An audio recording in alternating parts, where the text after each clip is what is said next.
Astamura, welcome. Hey, good to see you again. Yeah, I'm excited to get into this. It's something I've explored quite a bit, and I think being able to give people kind of an introduction to Solasta 2 when it comes out in early access this year by going through this is going to be a good thing. And besides, I'm a huge, I mean, everyone knows, especially you. I'm a huge tabletop nerd, so um, a game like this has always been right up my alley.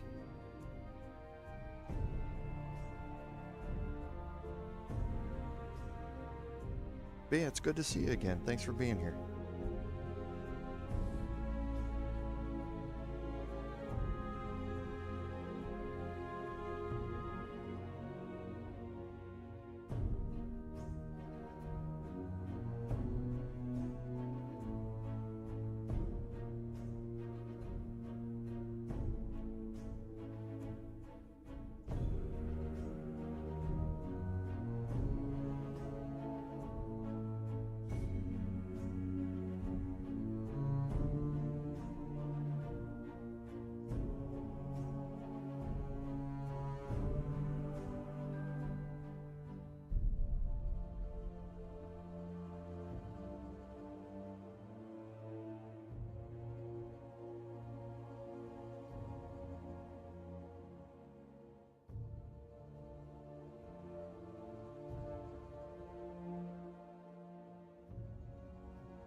Hey, Rudy, welcome.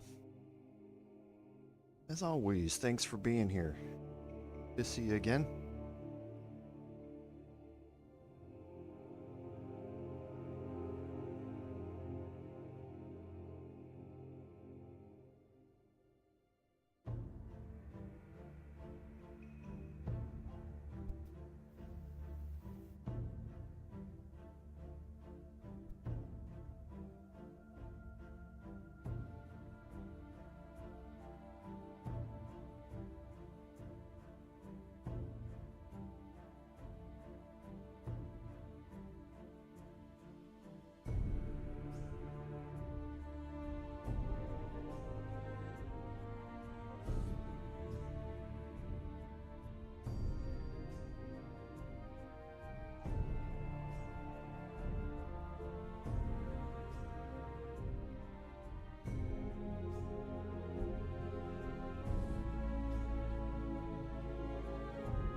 Dave, hey, how are you?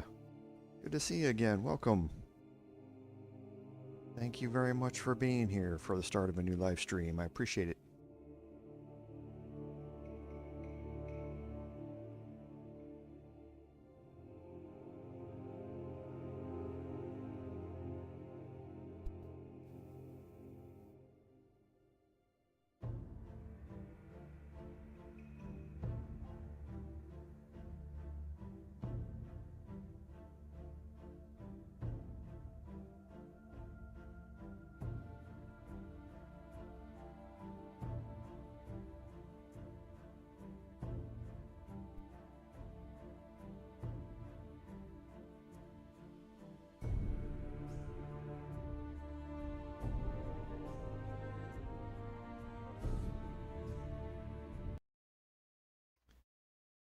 Welcome, everyone, to today's live stream, episode number 1 of our brand new Solasta Crown of the Magister gameplay series. I'm Commander Jarval, and I want to thank you for coming along on our journey today. So, channel admin notes. You're obviously getting the big admin note right now, and that's that we're starting a new live stream today. I put up on the About tab on the channel the schedule for this live stream, and right now it's this same time slot here, 10 a.m. to 1 p.m. Central Daylight Time, which right now is GMT -5. And it's going to stay that way for probably 3 weeks, I think, or something like that, as we go through the preseason of the NFL football season here in the United States. My team doesn't play any games on Sundays, so during that time, so there shouldn't be any interruption of it. However, once the season starts, I think our first week we don't play at a time that interferes with this, but then every week after that, the games would start at noon for a while. So this live stream will then shift like it normally does. If you've been a long-time subscriber to the channel, you'll know that when we do these Sunday live streams, they will shift to Saturday, and we will have our normal 10 a.m. to 1 p.m. live stream. Then we'll have 1 hour break to give my voice a rest and to get set up for the next live stream. And then this live stream will move to that 2 p.m. to 5 p.m. slot on Sundays. Now, I know we've had the discussion before. That's why I'm playing this live stream now. That time is not very conducive to my overseas viewers, and I do apologize for that. I don't have enough hours in the day for for everything.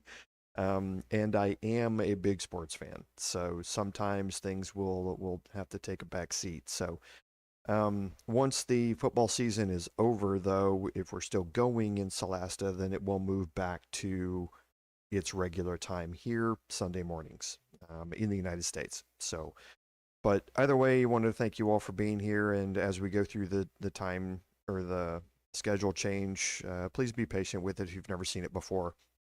And like I say, if you've been here before, you should be familiar with how it works.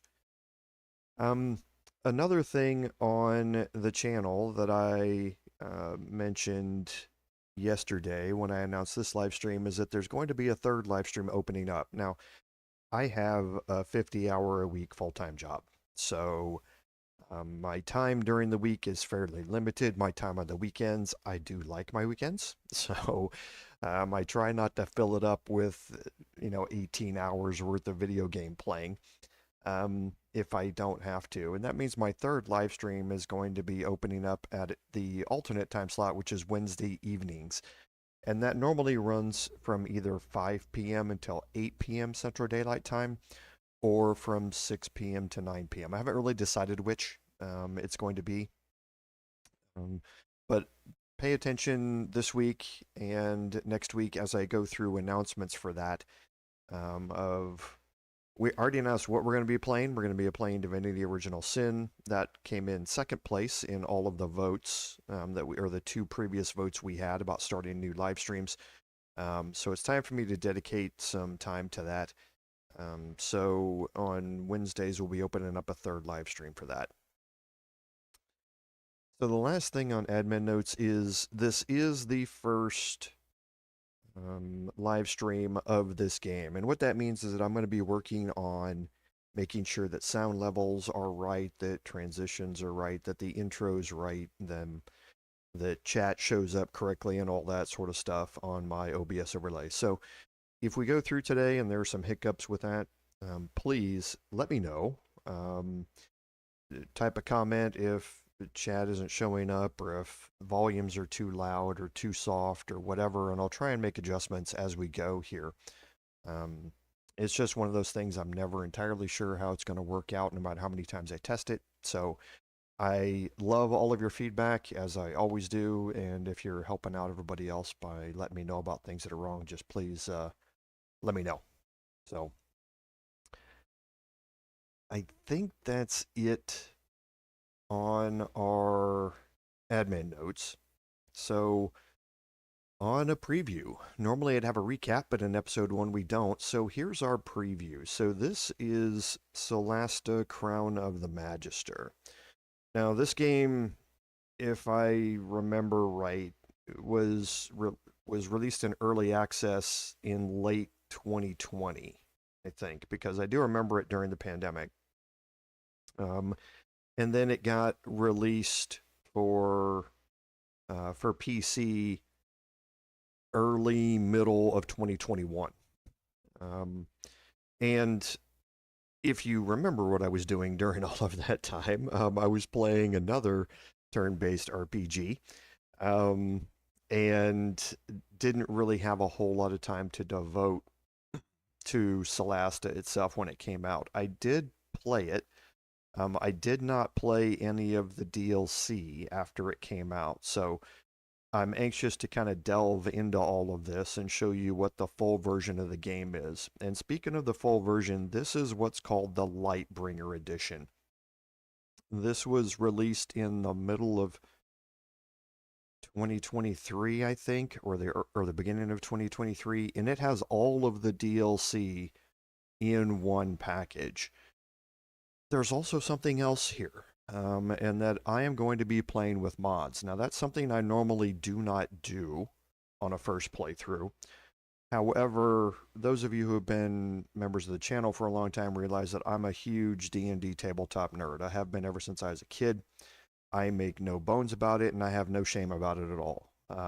And this game has been widely regarded as being one of the most faithful recreations of the tabletop experience in video games. And that's great and all. However, Solasta was built around licensing of the SRD, which is the System Reference Document.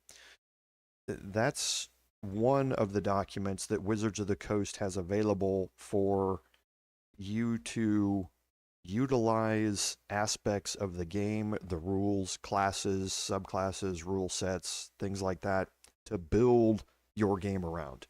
It's by far not the only one. The Dungeon Master's Guide, the Player's Handbook, the Monster Manual, the expansions, Tasha's Cauldron, and Xanathar's Guide. All of these things add additional expansions, rule sets, new classes, new ancestries, all that sort of stuff. And if you don't, and it takes a lot to license all of those documents to build a complete game. And it costs a lot of money to do that. And that's why a lot of games don't. Even Baldur's Gate 3 did not. It was the core rule sets. They did not license Tasha's or Xanathar's. So what the community has done is this game opened itself up for mods fairly early on in the process. And the community put together a mod that we're going to talk about here in a little bit, which is flat amazing. So let's kind of look at what we have here.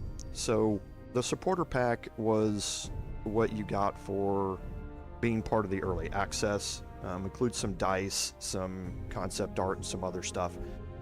The first DLC was, I believe, Primal Calling. This added the Barbarian and the Druid classes and the Half-Orc ancestry and a new background. The next one was a new campaign called the Lost Valley, and I'm going to talk about campaigns here in a second because this game works very similar to how tabletop works. So the Lost Valley was the next DLC and an entirely new adventure set in the game.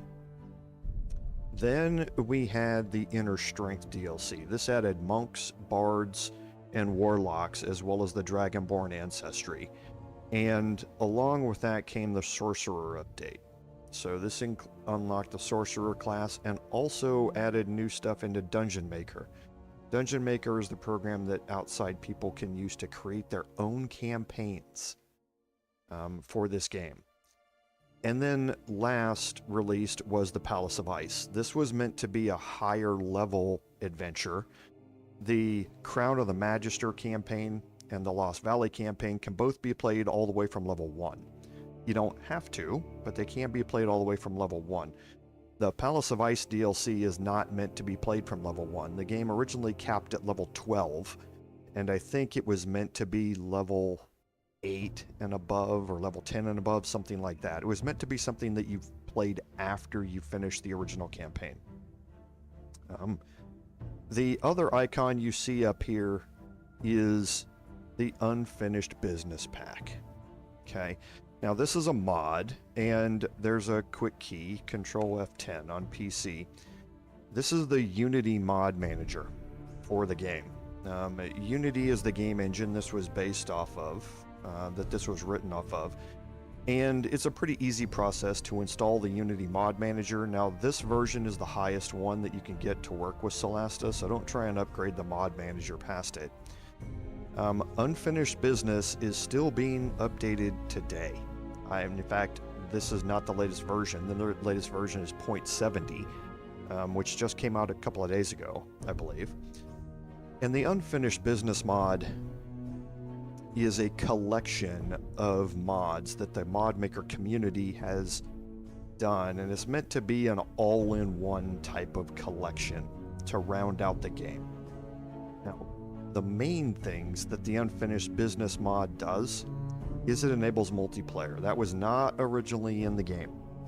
Okay, it was originally, or it was added later on to be in the game, but it wasn't originally there. So you can see this has been there since the start of this. Now the other thing that it does is it implements full tabletop 2014 and 2024, which is important because they announced that Solasta 2 is going to be built around the 2024 rule set, tabletop 5e rules. Okay. And this is where, me being a huge tabletop nerd, I get severe goosebumps about this, because the game was not multi-classable. Now multi-class is now enabled again. It goes up to level 20 now instead of level 12, and there are all sorts of additional things that you can turn on and or turn off. All of these things are completely customizable. So if you want to do homebrew rule sets and you don't want some things and you want others, then you can just turn them on or off here. Okay, so a full line by line of 2020 or 2014 rule set, and then 2025 rule or 2024 rule set as well. And this modifies the base game and the 2014 rule sets in the SRD to add in a whole bunch of additional things. So it changes when you get certain things, like Counter Charm at level 7 as a reaction instead of level 6 as an action. That got changed in 2024 during the rebalancing passes. Stuff like that is fully enableable inside this mod, and this is incredible to see. And we're going to see this as we go through. It also adds all of Xanathar's, all of Tasha's. It also adds in the full complement of core rule sets. And I'm not entirely sure how they were able to do this. Because they're copyright symbols next to a bunch of the stuff in the game, and you'll see it. But all of these things are able to be turned on and turned off throughout the game. Now, some of these things are going to break the base game a little bit. And you're going to see that especially in dialogues, because there are some options here like this one. Enable the hero with best proficiency to roll dialogue choices.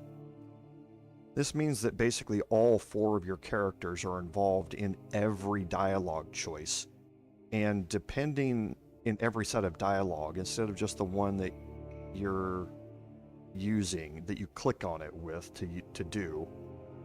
But what that means is that sometimes your characters are overlapped on top of each other because it's trying to have a character who would not normally be on screen do the talking. So you're gonna see it. It is immersion breaking. I'll give you that right now. But I think not having to pick a specific character to enter into talks with to be able to do dialogue choices based upon proficiency is the best way to go. So you're going to see how it's going to look odd. People have worked around that in their own dungeons, but for this one you're going to see it. And like I say, I apologize that it's there, but I think it's a much better way to go about it. So some of these things are going to, like I say, break a little bit of the immersion. And one of the things that I definitely want to draw your attention to is this formation tab. The default formation tab is set to this. Now, during one of the tutorials, this formation is going to break the tutorial. All right, for whatever reason, I do not know why it is. And there have been conversations on the forums about it. It will break one of the tutorials. If you choose to skip the tutorials, you can set whatever formation you want. If you want to do the tutorials that we're going to do today, make sure you set this to the second option, which is this diamond pattern here. We need to have the front character all by itself up here in the middle. I think this one probably breaks because it's trying to put him here instead of here, but we want this center one to be usable. So make sure if you break the tutorial, you have to reload an earlier save to continue on it and reset this. So don't forget to do this if you're going through the tutorials, because like I say, this is a mod. It's constantly being updated and fixed, but it's not 100%. No mod ever will be. Okay. So I think that's enough on the mod. So let's get into how this game actually works. Okay, and the first thing that you need to do is go through your characters. Okay, now there are pre-generated characters that come with the game, and level 1s and level 10s. The level 10s were set up for the Palace of Ice DLC. The level 1s were set up for the other campaigns. Now, you can, at any time, inspect this character. You'll be able to see all of their stat scores, their proficiency bonuses, any of their ancestries, backgrounds, classes, proficiencies. All of this stuff you can look at in here. You can also level these characters up. And this is what I mean is very similar to tabletop, in that you have a campaign, which is a set of adventures, and your DM starts you at whatever level of character that campaign is set for. So if you have a level 1 character that you rolled for a campaign, you finish that campaign and your character is, say, level 8. And then the DM wants to go into a level 12 campaign. What you will do is you will, before that campaign starts, you will get together with your DM and you will level all of your characters up from 8 to 12 to put yourself in a more compatible leveling state with the campaign you're going to have. So your characters do not get saved as you level them up inside the campaigns. Okay? Your characters are created out here at level 1, so all the level ups you do during the campaign, if you want to then use that character on another campaign, you come back out here and you level those characters up to the new level. If you want to follow the exact level ups you did during the campaign, fine. If you don't want to do that, fine. But each campaign starts off with a character that you originally rolled as level 1, and then you level it up to whatever you want to be. Okay. Now there are personal characters, and I have rolled 4 of them here. I have rolled myself, my 2 channel members, and one of the longer-term members of the channel. And don't take any offense if you're also a long-term member of the channel. I've only got 4 people in my party, so maybe you'll be in another one in the future. But we're going to go through and we're going to talk about these characters, but I want to show you what the character creation process looks like, because the Unfinished Business mod has changed a lot about it, and it's extremely exciting to see it play out. So let's pick new character here. And the first thing you're going to choose are ancestries. Now you can see which ones are in or came with the game. So Hill Dwarf and Snow Dwarf, these were in the base game. High Elves, Dark Elves were not. Shatter Kai also were not, and Sylvan Elves were. The Gnomes were added in a DLC. Goliath was not. The Half Elves were in the base version of the game. So you can kind of see where these all come from. Okay, and you can see how much has been added to this through the Unfinished Business pack. You can even get Warforged, which is incredible to me. I've never seen Warforged ancestry in any RPG that I've played. So, like I say, it's an incredible piece of expansion that has been done to the game. Now, one thing that you're also going to see, if you're familiar with Baldur's Gate 3, I never had a problem with Baldur's Gate 3 when they removed the ancestry ties to ability scores. I always think that more choice is better, and if people wanted to play a Dragonborn because it looked cool and they wanted to not deal with a strength and charisma based class where these would gimp your character a little bit, I get it. However, me personally, I have always been in favor of ancestries tied to ability scores. And this is coming out of, like I say, the base rules of the game, which do that. Does that mean that everyone wants to play half-elves of some sort because you get a total of 4 ability score bonus points?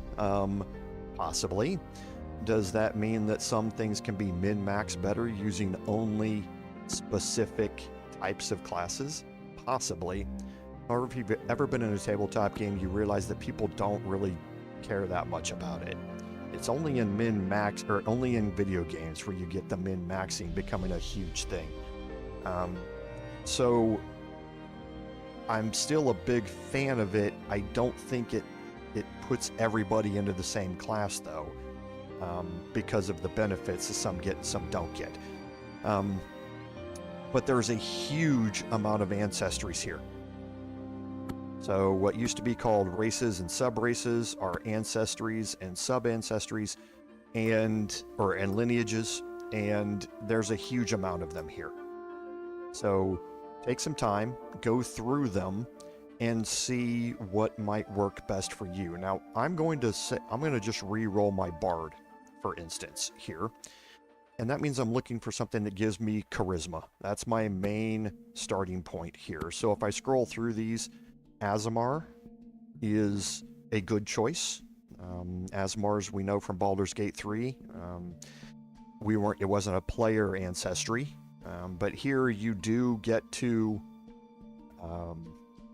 choose Aasimar as an ancestry like you can out of the expanded rule sets. But for me, I'm going to pick the half dark elf. So it's charisma +2. 2 other sources get 1 point each. Dark vision is important in this game. I cannot stress this enough. If you're going to pick an ancestry for your party, pick something that has dark vision. The rules, especially if you've used the unfinished business mod rules about being able to see in darkness and being obscured and heavily obscured, are straight out of the rule set, which means they can be debilitating.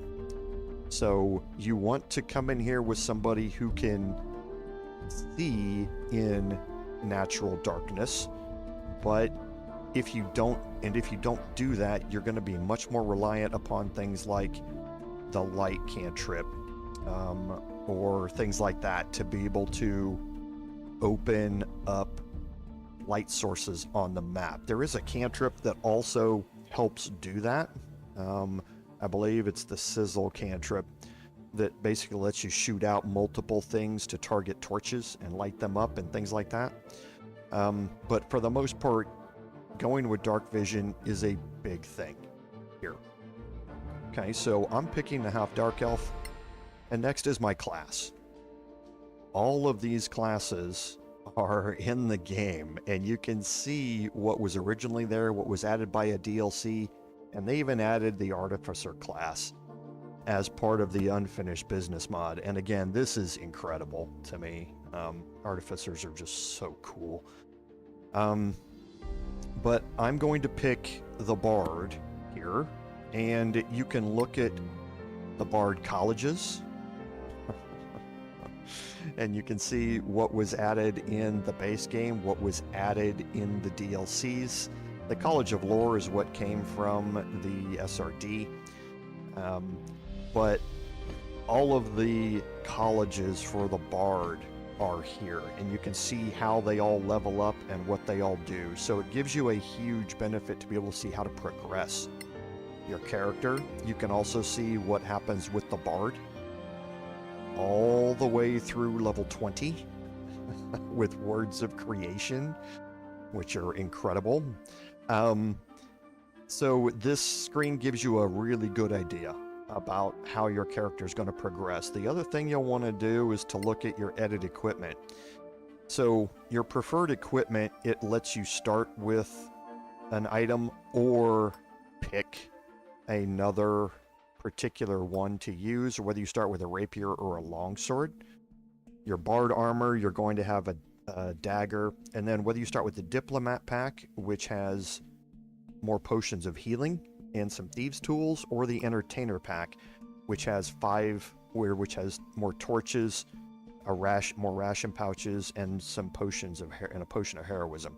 You can slightly customize the starting of your character based upon these 2 equipment choices. Okay, so I'm going to pick a bard. And now you have a background. We're familiar with backgrounds. In Baldur's Gate 3, they didn't do a whole lot except impact some dialogue choices. That is not the case here. The bard, when it came out, the artist was the background that came along with it. It allows you to choose an additional language, and you get proficiency with persuasion, deception, and performance. Now, performance is not used in the base games. It can be used in custom campaigns, and you'll learn more about that a little bit later on. But each one of these backgrounds gives you different things. So like the Lawkeeper, you become proficient with martial weapons. That can be huge. If you're playing a warlock and you want access to martial weapons right at the start, you can be a warlock with the Lawkeeper background. Okay, so take some time, go through these. Now, a couple of things I will say. The academic here gives you proficiency with the Manichalan Rosary. You need to have this to be able to enchant items later on.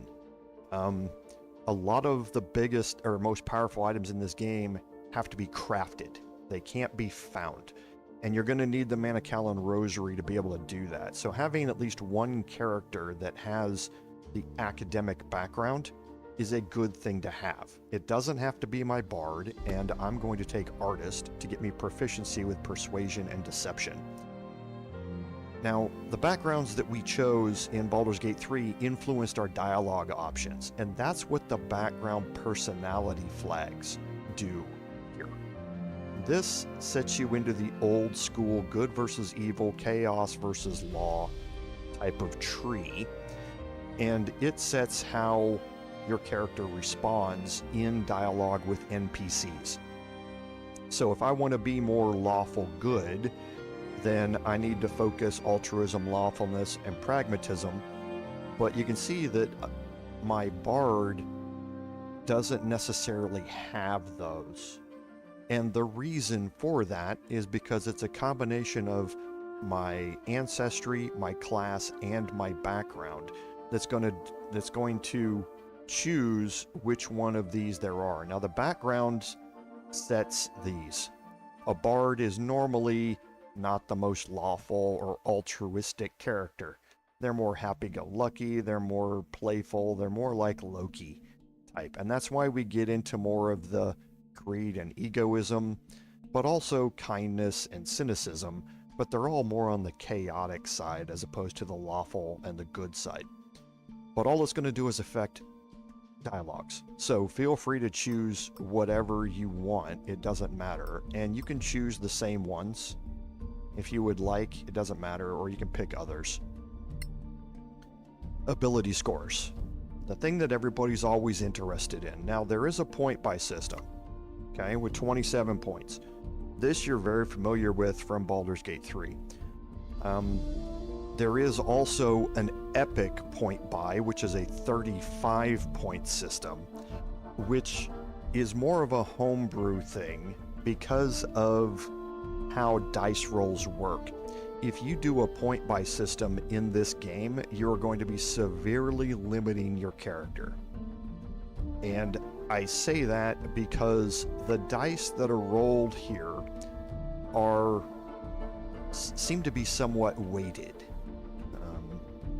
toward better rolls. You're going to see far fewer 6s and far fewer 18s than you're going to be seeing 14s through 12s. And if you roll all 14s or 12s, like this roll here, if you put this in here, 16, 14, 14, 13, 12, and 12, you can never get this with a 27-point buy.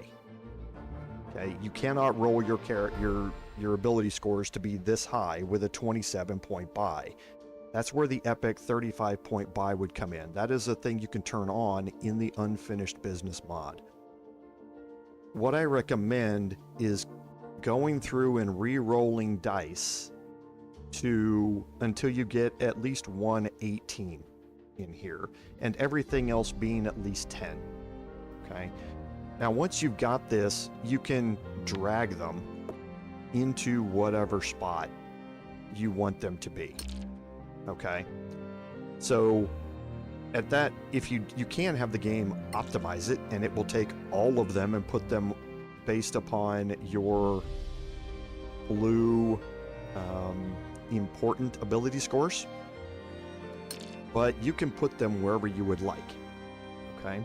So what I'm going to do is, again, just re-roll here, and it doesn't take you very long. Okay, I choose not to take 8s. So here, okay, there's an 18 roll. Everything else is above 10. Okay, so this may be one that you want to use. You can just keep clicking re-roll as much as you want. Okay, so 18 into charisma, that means you start with a 20 charisma. I cannot emphasize at level 1 how important that starting off thing is in a game like this. This is going to let you start down that min-maxing path if you want. So dexterity, constitution, my wisdom will probably be 11, my strength will be 11, and my intelligence 10. And then I can go in here and I have 2 more ability points that I can add up. So I'm going to take 1 into constitution and maybe 1 into wisdom to get me that additional saving, that +1 on a saving throw. Okay, but you could never get that point roll from a 27 point buy. So don't ever use the point buy.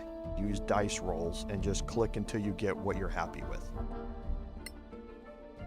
Bard proficiencies. Now you can see at level 1 I've got a +7 to persuasion and deception. Okay,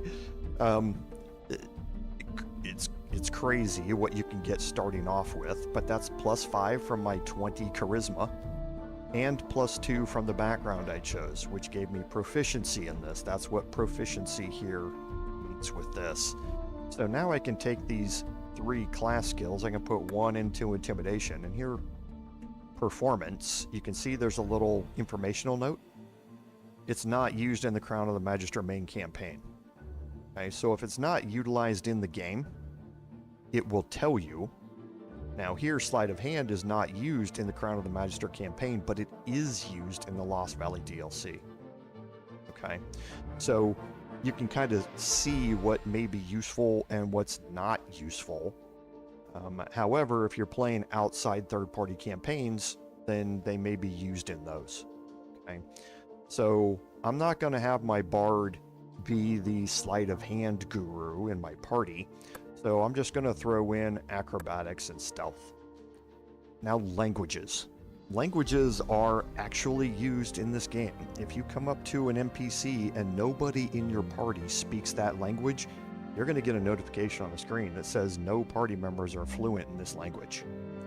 Okay. Now, in the game itself, you're going to see a bunch of these eyes here, and this is really good to let you know what you need to focus on. Dwarvish, Orcish, Old Termarian are what you need to focus on. Terran, you're also going to need for one of the DLCs. It's just missing from here. But the others, they don't have, oh, and Giant. This is used in the Lost Valley DLC. So you need to have languages spread across your party. Okay, now that doesn't mean that only that character can talk with those people. They can translate for you. But if nobody has that language, you're not going to be able to speak to them. You're going to need to rely on a spell to be able to understand the languages. Okay, so make sure that you prioritize here Dwarvish, Giantish, Elvish. It comes with me, but you're going to need that. Giantish, Orcish, Old Temerian, and Terran. Okay. The others you don't necessarily need unless you're playing, like I say, custom campaigns or something like that. So for me, I'm just going to pick Dwarvish and Orcish. Then you get to spells, and this is where things really get cool. So not only do we have the SRD spells, but we have also the expanded spells out of Tasha's and Xanathar's. So Sparkle is the spell I was talking about earlier. This is a cantrip. It basically shoots out 3 rays to illuminate light sources. So you can target 3 different torches with a cantrip. It will shoot them out from a distance and it will light up those light sources. Sparkle's a great thing if your party does not have dark vision. If somebody in your party needs to light up an area, make sure that somebody's using Sparkle to light up torches and stuff like that in the game. So for me, there's a couple of things. Now, Bard, Vicious Mockery is huge. Now, Vicious Mockery is going to be a little different here. And, well, some of these cantrips and spells are going to be different than what you saw in Baldur's Gate 3. Okay? So, Vicious Mockery here, and you can hold Alt, and it will give you more information about it. So, there are components here. There are verbal, somatic, and material components to spells. So if you're silenced and Vicious Mockery has a V for a verbal component, then you're not going to be able to cast this cantrip. Okay? If it is somatic, that means you have to move your arms or your hands to be able to cast the spell. So, for instance, Starry Wisp is both verbal and somatic. If you are restrained in some way, you can still talk, but you're restrained, then you cannot fulfill the somatic component of the spell, and then you can't cast it. This is something that never happened in Baldur's Gate 3, but it does happen here. The spell effects you're under can limit what spells and or cantrips you can cast. Okay? Material components is a separate thing. There's also spell foci, which we'll kind of learn about as we go. Vicious Mockery is just something that you want to do. It gives them disadvantage on his next attack roll. It's a cantrip. You can cast it over and over. Why wouldn't you do it? Dazzle is also another good one, in that if you cast it on a target, it's going to prevent them from taking their reaction. That can allow you to move toward a target and not get attack of opportunity if they have an ability that lets them attack right when you show or right when you get near them, or if they've readied their action, which we'll learn about later. And it also lowers the AC, which is kind of meh, because it lowers it by 2, which is another 10% to hit, but it's really the cannot take reactions part of it that I like. Class spells. Comprehend languages is the thing that you want to have as a spell if you're not able to cover all the languages in your game. It's also something as you level up to kind of just throw a level 1 spell slot at. Don't get it right now, but at some point it's a good thing to have for in your party.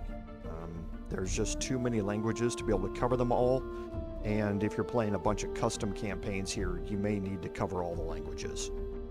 Okay. Now, things like Longstrider are a little different. We're familiar with Longstrider, and it was great, but Longstrider was a ritual spell previously in Baldur's Gate 3. It is not a ritual spell here. So you need to kind of plan out how this is going to work in the future if you're going to take something like that. There are some spells in here which are going to be ritual spells. I don't think any of these are... Yeah, ritual detect magic is. You can see it's a ritual spell down there at the bottom. But there's a lot of these things that are not here, which they were in Baldur's Gate 3. So don't take the name at face value. Look at what the spell actually does, because Baldur's Gate 3 was not necessarily beholden to all of the rules that it did, whereas this game much more is. Okay? Command works pretty much the same. So you have approach, flee, grovel, and halt. You do not have drop weapon here. Okay? Again, another difference, but command is still a great spell to have. Identify is a ritual spell. Now, you never had to worry about this in Baldur's Gate 3, but here if you pick up a magical item, you're not going to know anything about it until you identify it. Now, you can spend gold to take it to a merchant and have them identify it. There are also some backgrounds that are some feats that as soon as it comes into your inventory, it's automatically going to be identified. I'm going to use a level 1 spell slot because it's a ritual spell. I can cast it over and over and over without a spell slot. I'm going to have my bard have identify to be able to deal with any magic items that we find. My bard is also going to be my healer throughout this. So I'm going to pick up Healing Word. It's just way too useful of a spell. And then for my last one here, I'm going to pick up Sleep. Early on, Sleep is still overpowered. And then your identity. Put your name in. You can select different facial presets here, and I think there are 9 of them. Skin tones, body decorations, okay, scars, hair shapes, all of that sort of stuff. And you can change between the different voices. You can give yourself age, which you will see will increase wrinkles and stuff like that that you have in certain locations, and your physique, whether you're more buffed up or whether you're not. Okay.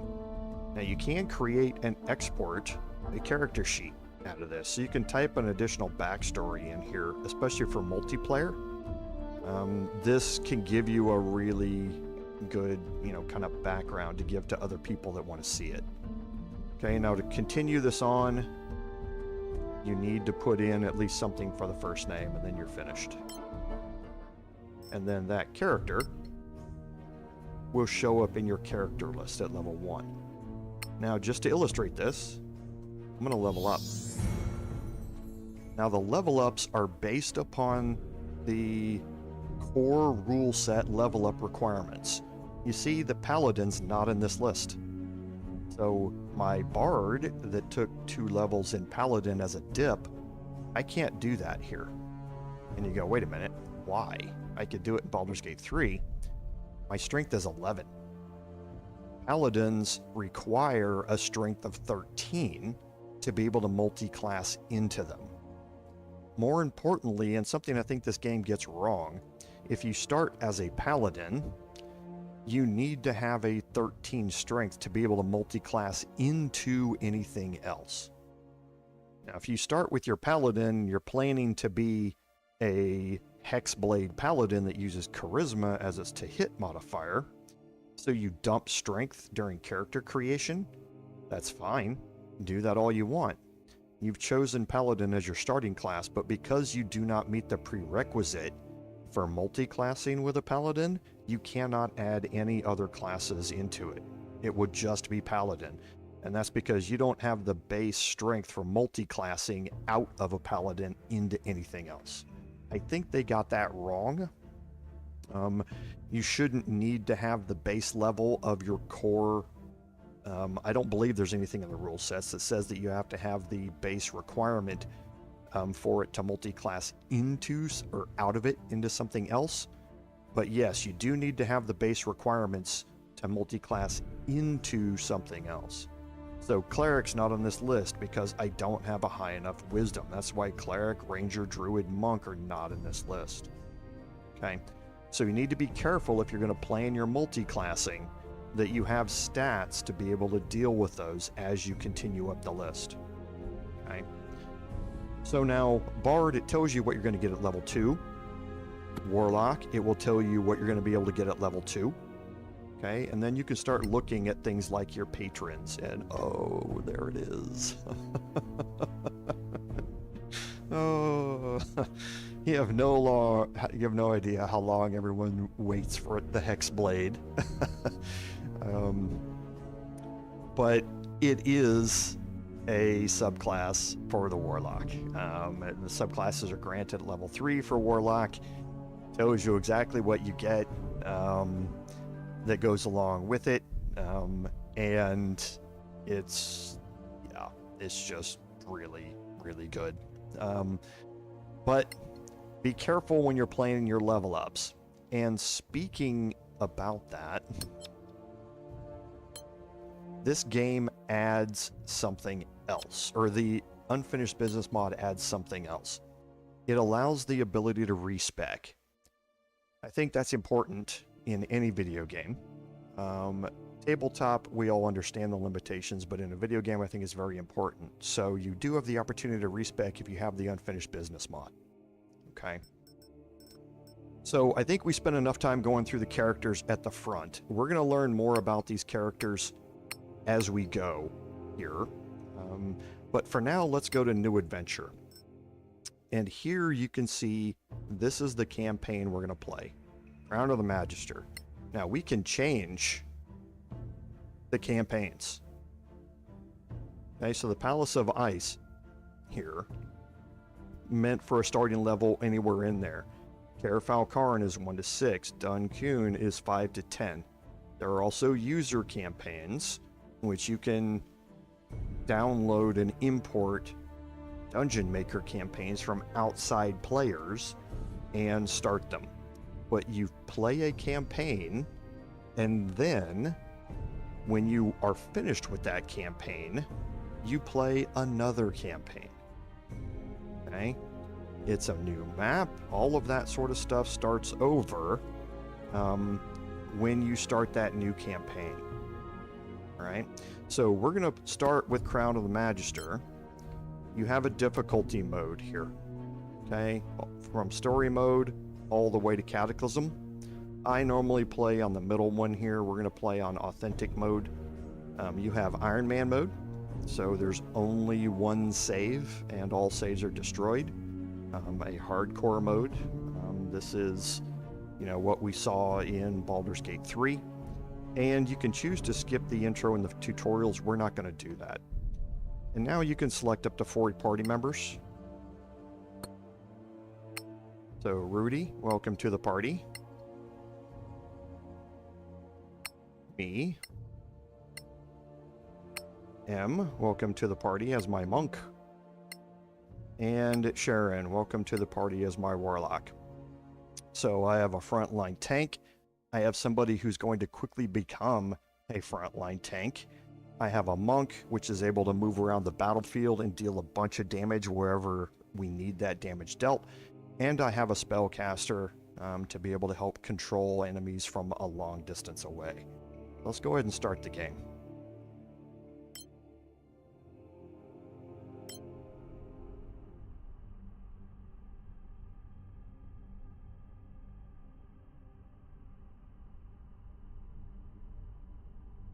And pay attention to the tips that are popping up. There is a reputation system in this, just like there was in Baldur's Gate 3.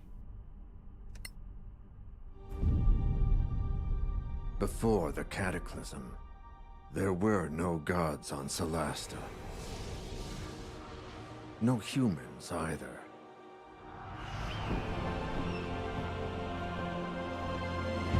Then, the rift opened. Some say it was a magical accident, or the work of an evil god. No one knows for sure. The Cataclysm destroyed the old High Elf Empire. Manacalon, they called it. And twisted the land beyond recognition. Now, only the brave and the foolish go there, in search of ancient treasures. But something is happening deep in those Badlands. Whatever it is, it can't be good.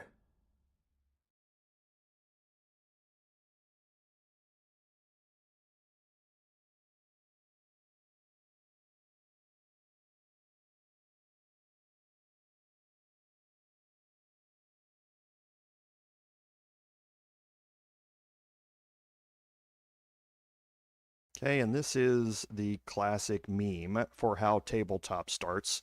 You always, for some reason, end up meeting in a tavern somewhere. And like I say, the first time I saw it, it warms my heart a little bit because it makes me laugh. Because tabletop, we love to do that.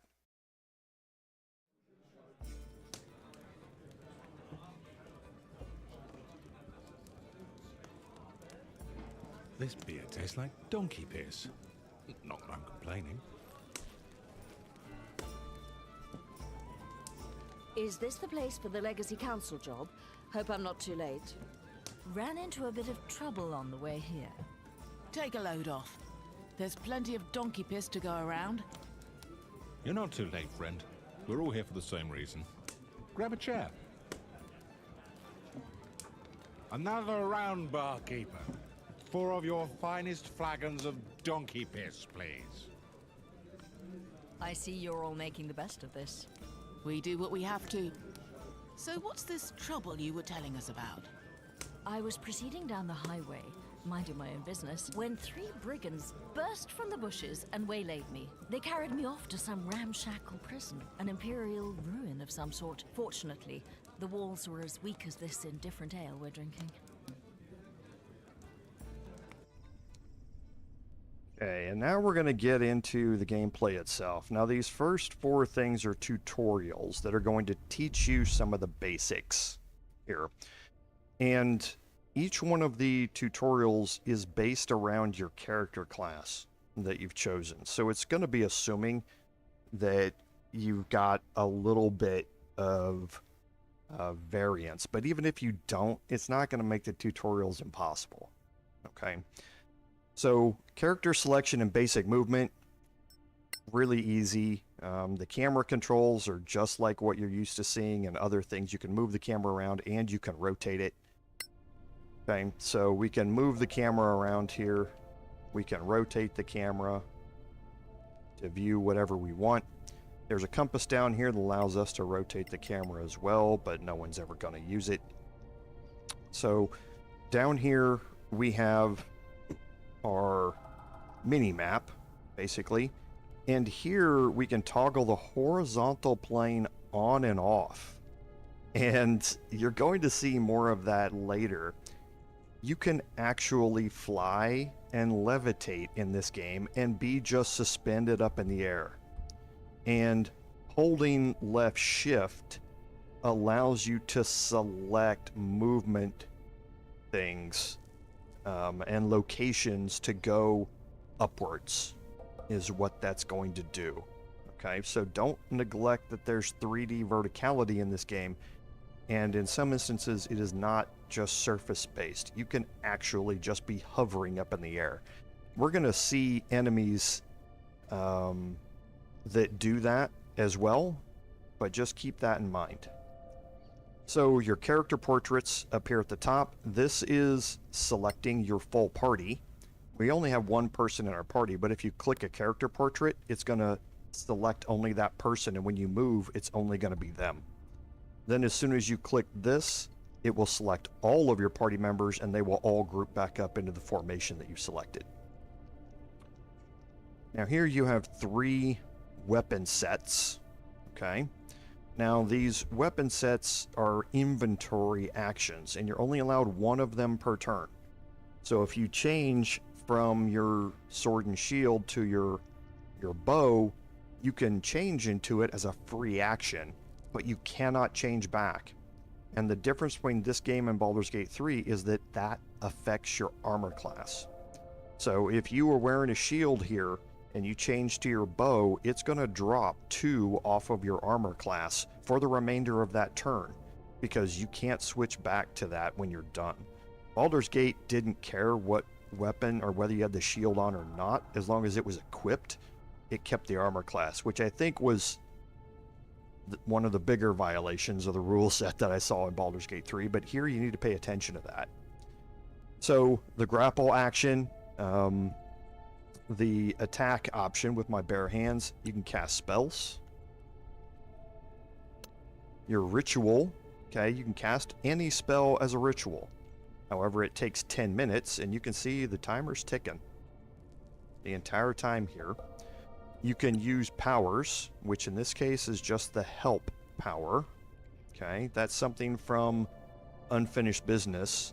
Basically allows somebody next to you to get an advantage on an attack roll against a creature that you're helping them make the attack against. My Bardic Inspirations and Cautious Mode. This is just like Hide. You can see that we have a noise circle around us. And drop. Drop is dropping yourself prone. Now there's cover in this game. So if I hold shift or alt and I move around, there are going to be, we'll just move out here. There are going to be places where we can move up against walls. Now it looks like the cover is not in this tutorial, but you'll see a cover icon on a surface. Okay, so if you're standing next to a wall, you're always going to have half cover. Sometimes you'll have full cover, depending upon where the enemies are around you. Dropping, if you don't have any cover, you can drop to the ground. Okay, and that gives you half cover while you are dropped. Okay, you can't move, but if you're out in the open and you want to take some cover from ranged enemies, you can drop to the ground. Okay. So right now we're going to find a way out here. And you can see, now on your journal, your quest log is going to be updating. The journal tab's down there. There's always a lot more in the quest log than what you can see on your screen. Okay? So inside journal gives you more of it, of things to do here. So there must be a weak wall or a hole somewhere in one of the cells.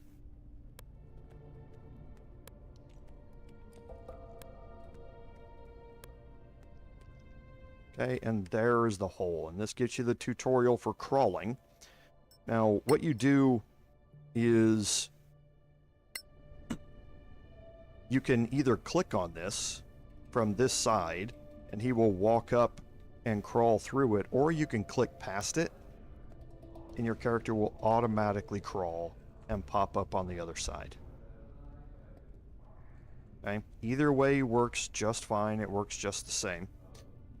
So now you can see if I hold left alt, it's going to target interactable objects, and I can loot this container. You see down the bottom left, right down here, loot is the default action here. Okay, and here I have a torch. Now you can choose which character this goes in by selecting their other, if there will be multiple portraits here. You can select a character and click on it, and it will move that into their inventory. For me, it's only me, so as soon as I click on it, my encumbrance goes up, and it goes into my inventory.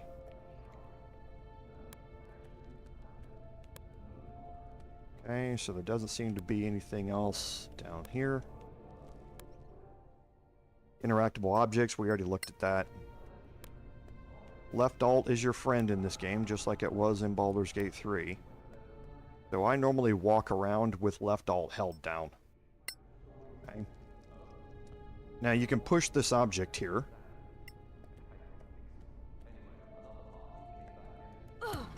That did not require a strength check or anything like that. If there is a check that's needed, you'll see that check pop up down here at the bottom. If you fail it, then you can get somebody else to do it. Okay, so again here, we have to crawl through this.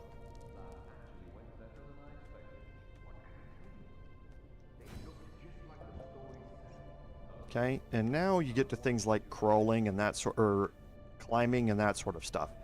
These things, you can just click your final destination. It will see if it finds a pathway to get there. Okay. And that's what this is going to say. So, up to 2 cells, you can always jump over 2 cells. You can always drop down 3 cells and climb up 1 cell, or climb up easy surfaces like ropes, ladders, or vines without any trouble. If you need to jump more than 2 cells, then you're going to have to make an athletics check. Okay, depending upon your strength and whether you have proficiency with athletics, you may or may not be able to jump a certain distance. Okay, and even if you do, you may have to make an athletics check. So here it tells you a character with strength below 15 and no proficiency cannot jump far enough to reach that chest over there. Okay, it says no path. However, a fighter can jump across 3 cells with a strength of 15 to 20. But if you have proficiency in athletics, then it lowers the requirement from 11 to 14 to be able to jump across those cells. You still have to make an athletics check to do it, but you can physically do it. Okay? What that means is that the way that you need to get somewhere is always going to be open. Okay? The game's not going to limit you going to a quest objective because you don't have enough strength. However, getting here, no path to the destination. Okay, which means I can't get there from here by jumping over there because I don't have the strength and I do not have proficiency in athletics.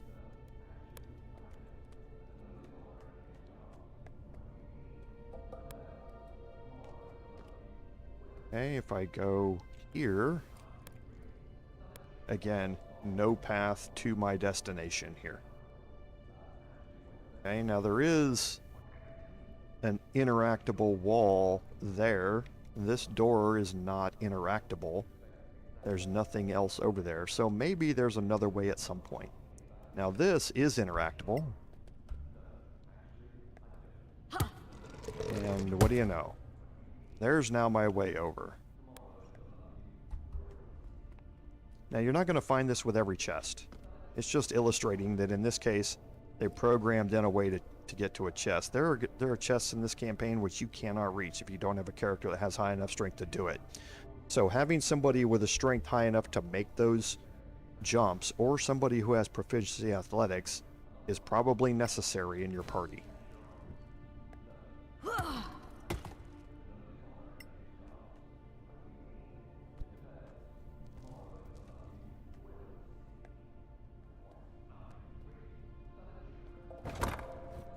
Okay, and here we're going to get a potion of healing. So it's 2d4 plus 2 for the healing.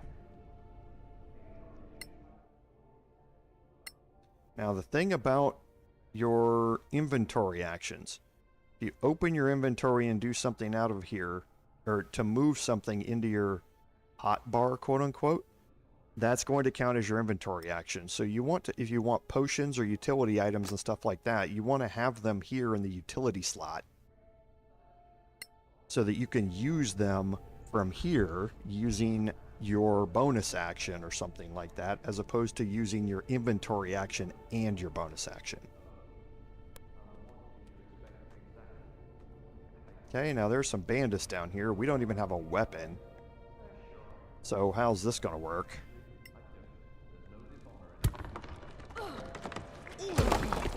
Okay, well now we know how it's gonna work.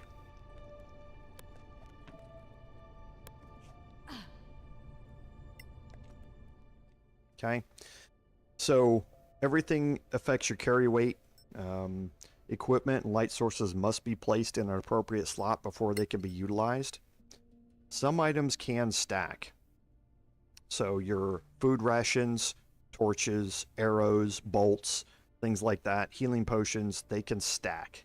Okay, you can either hold control and drag it to drop this, or to split the stack in half, or you can right click and you can stack it, and you can split items. Okay? So arrows. So if we go in here to our inventory, now see, arrows don't do anything if they're sitting right here. They need to be in your ammunition slot, okay, for them to work. So you need to drag it in there for them to be able to do anything. Right? That's very important. We don't have proficiency with thieves' tools, so we can't use them. Right now, our light source is what's active. That's the third of the loadouts. If we want to shift to our rapier or our dagger, we need to make sure that that's equipped. Okay. And if you right-click on this, you can split. I can identify it if I would like, using my identify ritual, but you can split, you can drop, and that sort of stuff here through the right-click menu.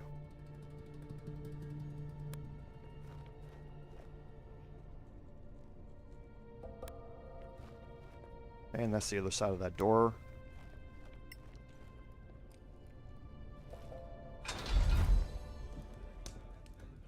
So you escaped unscathed. Well done, my friend. Perhaps someone else can tell a story, since it looks like we might be here a while. Have another ale. It's not like you have anywhere better to be. Well, let me tell you my story then. I too was accosted on the way here, but I faced my foes head on. So what are you waiting for? Spit it out, why don't you? And this is the tutorial where the formation matters. Okay, and this is your combat tutorial. There's the initiative rolls. We rolled first in initiative. And it explains about dashing. We should be familiar with dashing, but you'll see a little bit better explanation of that here, and that's because you can see there's a grid. This is tabletop 101. We're able to move a certain distance. Now, each square is 5 feet. So your normal movement speed, they list it in squares, okay? But in tabletop, you would get your movement speed is like 30 feet. Now, I know that sounds weird because 30 feet is not a speed, it's a distance. Go all the way back to the 70s when this started and talk to them about it. It's just one of those things that's accepted in tabletop. So, but 6 tiles or squares at 5 feet per tile is 30 feet of movement. Okay, so that's how it comes up. Now, here you can see that he can't reach that tile by moving diagonally. So to get there, he's gonna have to move backward and jump to that tile. So blocking is in this game. Okay.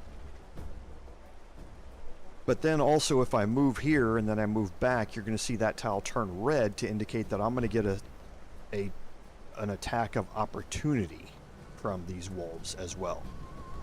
Okay, so now you can see which ones are which by hovering over their portrait.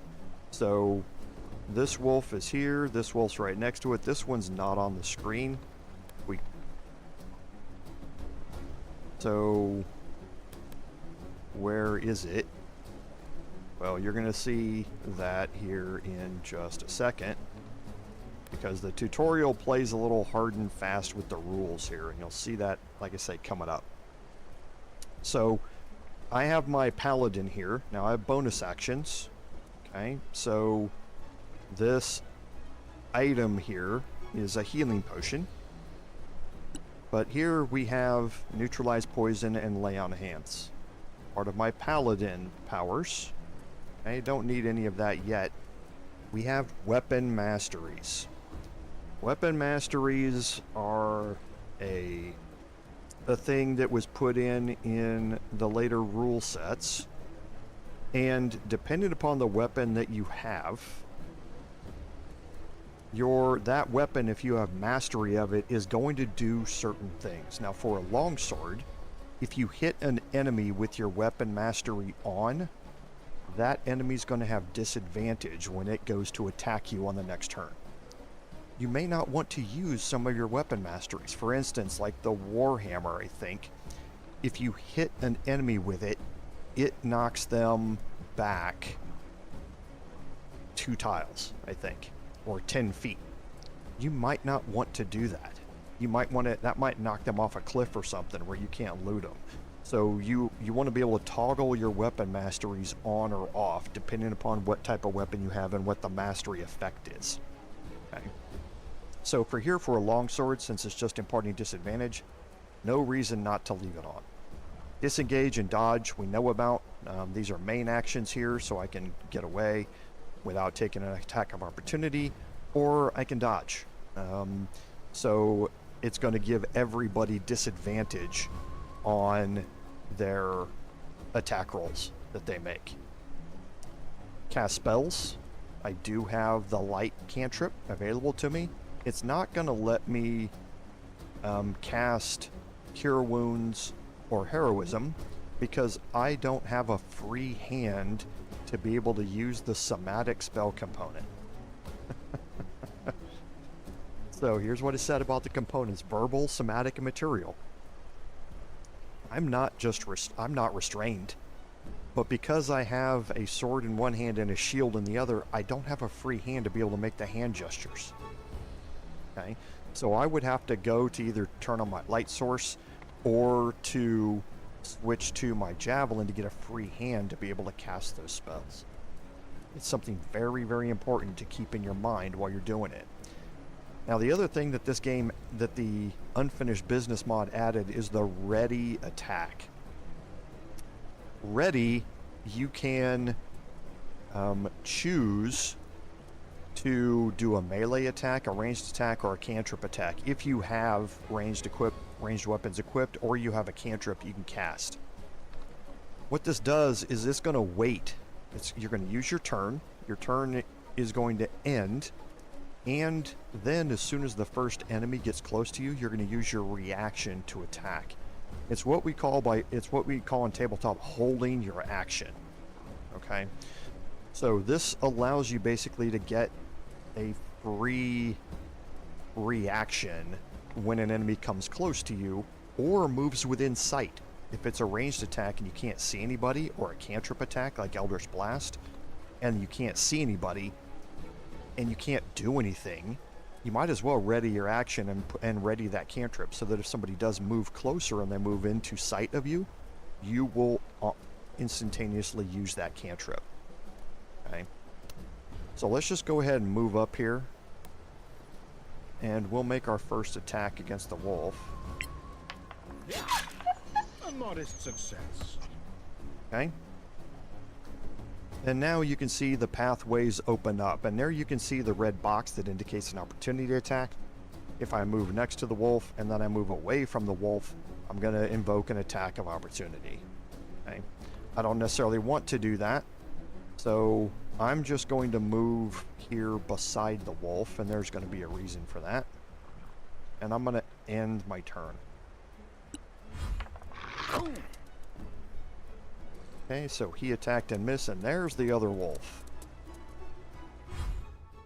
Okay, so attacking, easy, don't need a tutorial on how to do it, but here's your next one, the tutorial on shoving. Shoving is an action here that you can do, and depending upon where you're shoving somebody, they may or may not take fall damage, or they may just die.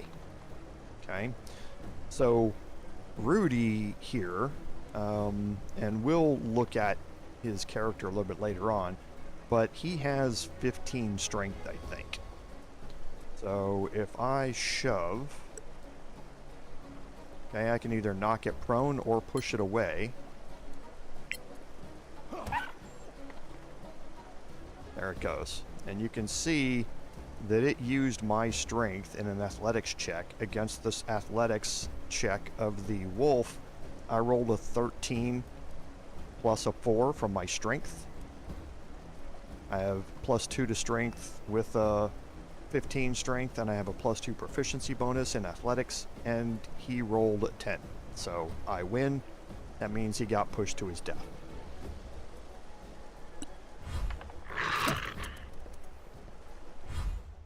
Okay, and then dodge as your main action.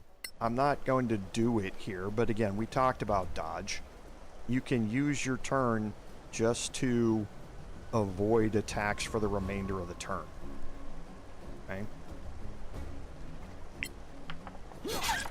One foe down. Okay, so now once you're victorious, you're going to continue on this way, and once you get down here, you're going to get ambushed.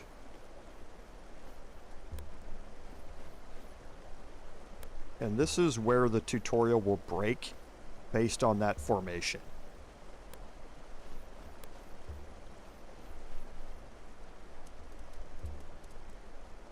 Okay, and this is going to lead you about disengaging. Now your character needs to be right here. Okay, if you don't have that formation correct, your character is going to be here. And if that's the case, you cannot reach this rock. And when you cannot reach the rock, the tutorial will not let you continue because it wants you to disengage and push the rock. And if you can't push the rock on this turn, then you're stuck. The tutorial's done here. Okay.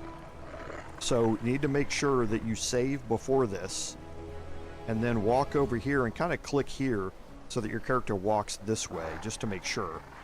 But if the formation is not set inside the unfinished business mod, then your character will end up here, and you'll have to restart the tutorial. Okay, so now we're going to disengage. Okay, and now we're going to click on the rock.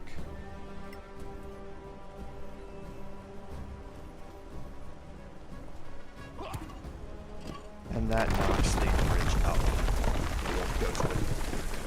It's introducing you to mechanics that can be very useful in the future. What a bunch of namby-pambies. You're lucky you weren't attacked by Sorax. That's right, mate. It's always good to be lucky. The Badlands are thick with them, shape-shifting bastards. Go easy on him. He's just a harmless old drunk. Probably saw lizard folk or dragonborn or something. You think I don't know the difference? All those spines on their backs, those jaws. You've never seen anything like it. Not lizard folk, not troglodyte, not dragonborn, I'm telling you. No one believes in Sorax anymore. Except the Church of Einar, of course. There's a Sorak under every bed, if you believe them. Easy now. Don't mock people for their faith. Read them books. Soraks are masters of deception, infiltration. Anyone here could be a Sorak. You'd never know. Oh, come on. Huh, you'll see. So anyway, Soraks might be legend, but orcs are quite real. And not just in the Badlands. I stumbled across a secret settlement right here in the Principality. That is preposterous. High in the hills, 2 days west of here. I left the main road to find a shorter way through. And I was making good time when I dropped through a sodding sinkhole into a cave. Oh, I must have fallen on my wrong side. Okay, and this is the introduction to lighting and light sources. This is incredibly important in this game. You kind of took things for granted in Baldur's Gate 3 for the most part, but this is incredibly important. Okay, that's why having dark vision on all of your characters based upon their ancestry is a game changer in this. Okay, so you have light sources that you can equip on your party members, either using a torch or a cantrip, in this case the light spell, or this one doesn't have, is just equipping the torch, as opposed to this one's using the cantrip to do it.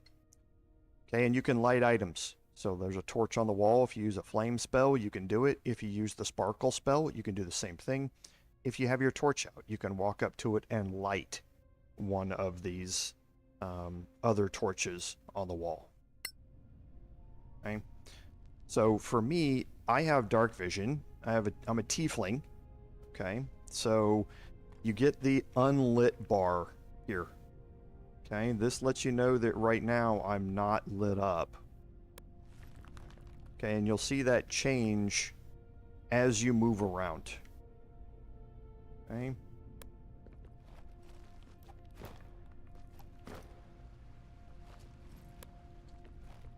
Okay, now because I can see, because I have dark vision, that's the only reason I'm able to see any of this. If you don't have dark vision here, this is going to be a black mess. You aren't going to be able to see a thing. This game is pretty realistic when it comes to that. So, I'm also going to go into cautious mode a little bit too. So, you can't see past this door.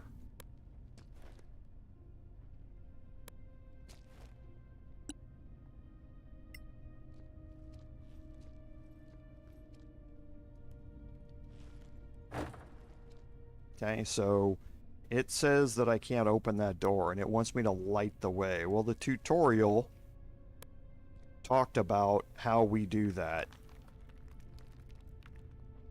Okay, and there are braziers here, so if I get my candle, now you can see these are interactable. If my light source was not, before I equipped my light source, these did not show up as interactable. Okay, but now that they are, see, it will tell you that you need to have a flaming item to be able to interact with them.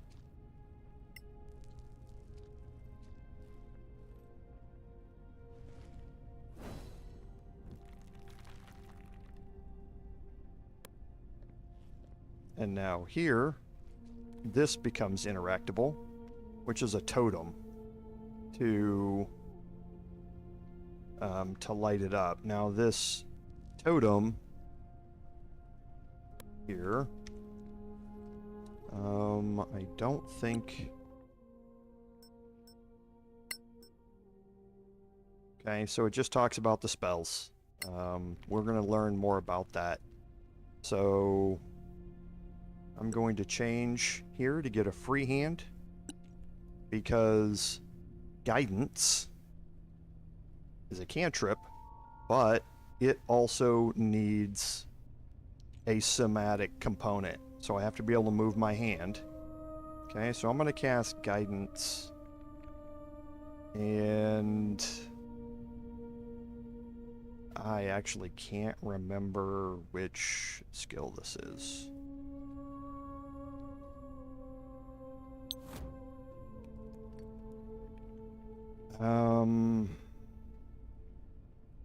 My notes, I didn't even write it down. I just said cast guidance. Because here you have to get a specific one. It's not to any check. You have to cast it for a specific thing.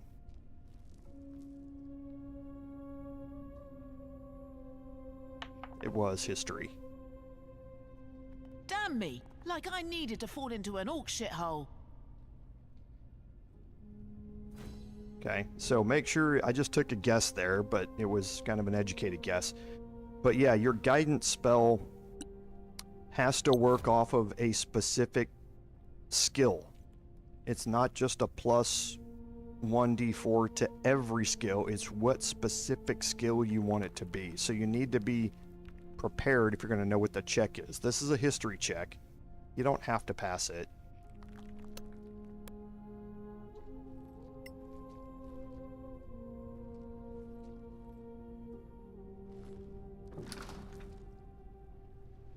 Okay, and now we can move to the other side here. Okay, talks about healing.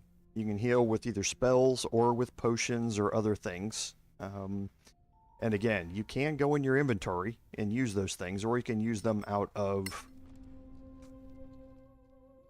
the bar. So I have a crafting manual for potion of healing, so I'd be able to craft them, but I don't have any potions in my inventory right now. So let's go look and see if I'm going to find one. And I am, along with 6 arrows and a ration pouch. Ration pouches we're going to learn about later. I'm now going to... I've got my component pouch. So this is what's giving me my my spell focus.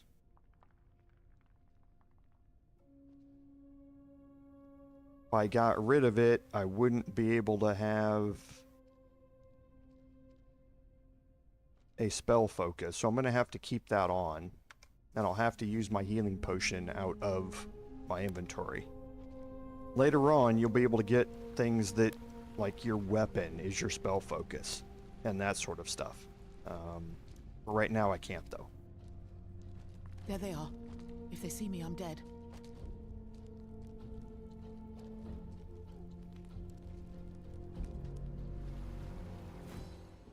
Okay, and here's cautious mode. Okay, so if you remain 3 cells above the enemy, you won't ever be detected. Doesn't matter how loud you are.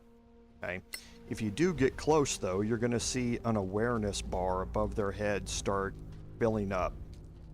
And when it fills up, then they will see you and combat will start. Okay, but 3 cells above them here, I'm not going to have to worry about being seen. You don't want to get seen by these orcs anyway. That'd be a problem. There is facing on these. So if you walk up behind somebody, but it doesn't show you detection cones like Baldur's Gate 3 does.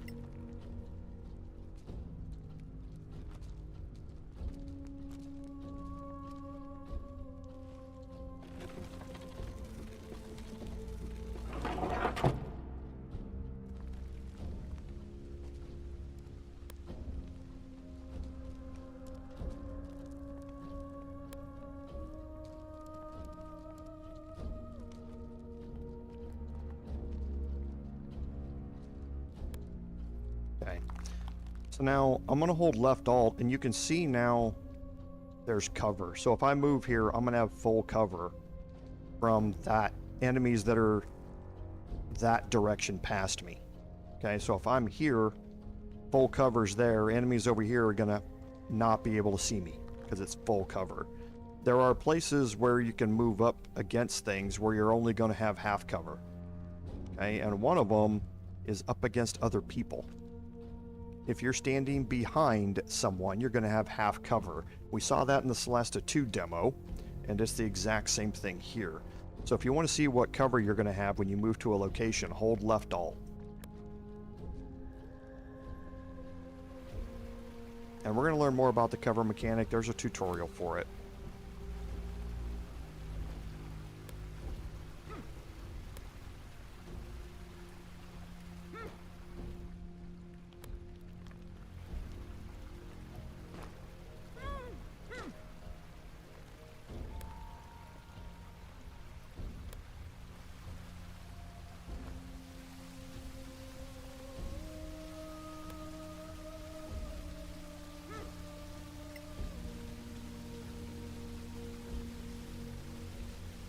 Okay, abyss moss is a crafting ingredient.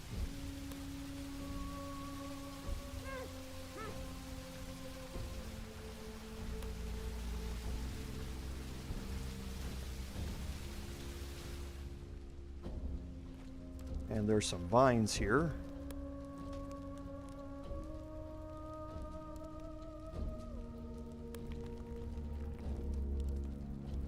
Now, don't click out there.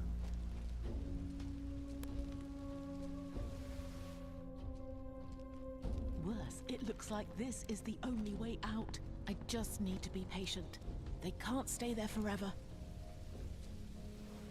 Okay, and this is going to introduce the long rest mechanic. Okay. Now, for long rests, they work slightly differently in that you need food rations. You don't have to have X amount of food points like Baldur's Gate 3 did. You need to have one food ration per party member for every day, and a long rest ends your day. Okay, so you can only long rest at specific locations represented by a campfire, okay, or safe places represented by a campfire. You can long rest in other locations, however they might not be safe locations, and you will have rolls for random encounters, and in that case you may get ambushed by enemies while you're sleeping. Okay, campfires are safe places for you to take a long rest. Okay, now during the long rest you can prepare spells and that sort of stuff. So here we're just going to click on the long rest. Okay, and here it's going to tell you what is going to happen to your party members. Okay, so when the rest is complete, you're going to recover all hit points and half of your hit dice maximum. Hit dice, in this case, every time she levels up, a warlock rolls a 1d8 to find out how many hit points they gain on that level up. Hit dice are what you use when you take a short rest to get your health back. Okay, so right now I've got 1d8. I think I've got 2d8 is my hit dice right now. So I'm going to recover half of them, which is 1 hit dice. Okay, now I'm going to recover all my hit points. If I was 3, I'd go up to 10. Okay, so I'm going to recover all of them, but if I had taken a short rest and I needed hit points, I could click on one of the hit dice, it would roll 1d8, and it would give me that many hit points back. It's not like short rests in Baldur's Gate 3, which give you a certain amount of points influenced by something else. You have to roll hit dice here to get back a maximum of 8. You could only get 1, though. It also says that upon rest, you recover ancestry spell slots and spell slots. So we're going to start our long rest here. Okay, recovered all of it. I got half my hit dice back, so got 10 out of 10. Now there's a button here for respecking this hero. After every long rest, I can completely respec this hero. And this is added in on the Unfinished Business mod. So if I'm in the middle of something and I want to respec, I can do it this way. Okay. Now, the downside to this, ability scores are here. Okay. So it's not like the respec in Baldur's Gate 3, where your background, your ancestry, and your ability scores were all the same. Here, it's a complete character reroll. Okay, so be conscious of that when you're going through it. If you have a really good set, I spent 3 hours rolling the best and got all 18s for my ability scores. You're going to have an issue with that. Okay. But it does allow you to respec in the game during a long rest. So now if I look out here, the orcs are gone.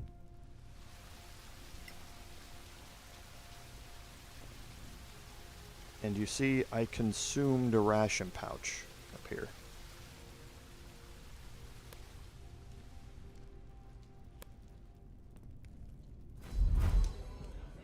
I would have slaughtered every one of those green-skinned monsters. Orcs have a very distinctive stink. I'm beginning to think Lord Caer might be a mythical creature. We've all told a tale of our travels here. All but one of us. Yes, but I have a good reason for that. It's none of your bloody business. We can't take up arms together if we don't trust each other. Fine. You want to know the truth? I stopped on the way here to visit an old friend of mine, and discovered he was up to his eyeballs in debt with a loan shark. So, he was in dire straits.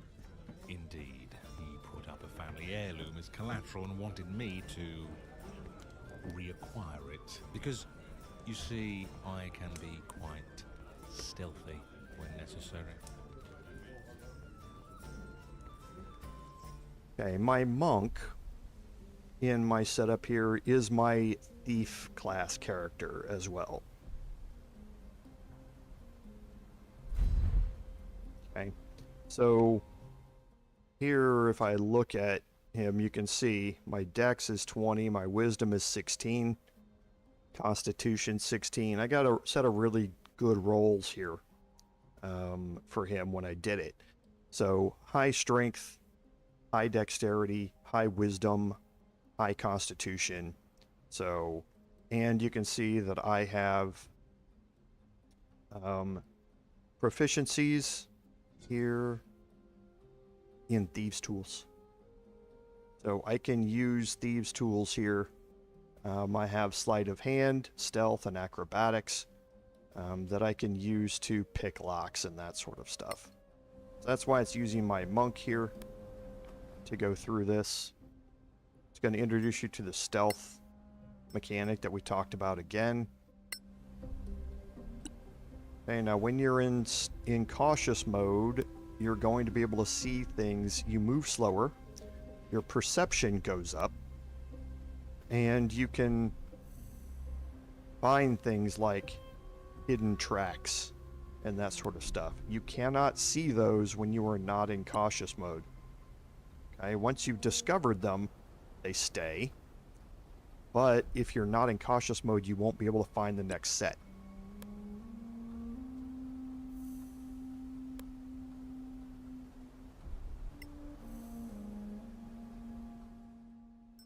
Okay, so it talks about the camera controls. Where you learned about those. Always So there's some Thieves' Tools.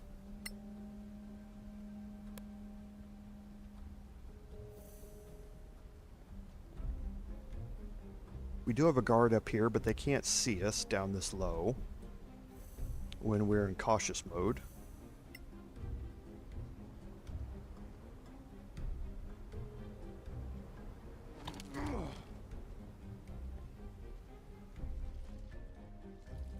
Okay, can't see through there, which I don't like about this game. Okay, now I'm behind him, and he doesn't turn around. So we don't have to worry about him anymore.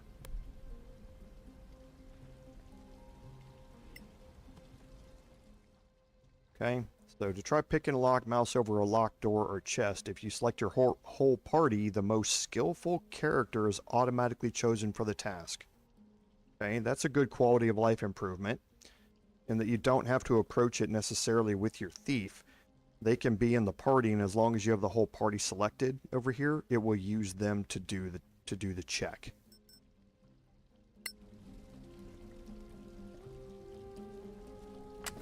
Okay, and there's the dice roll.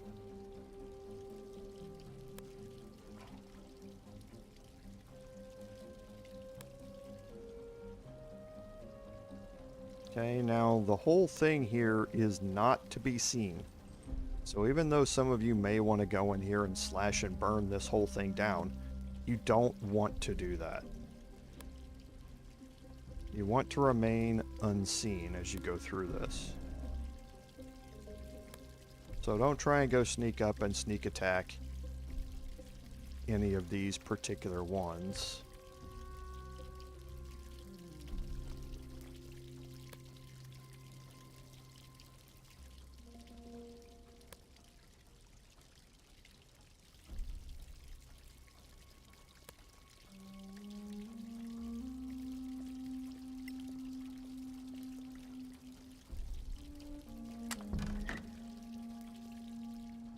Okay, that +7 is a massive bonus to us.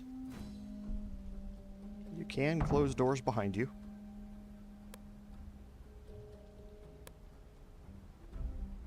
Now, anything you loot in the tutorials is going to stay with you.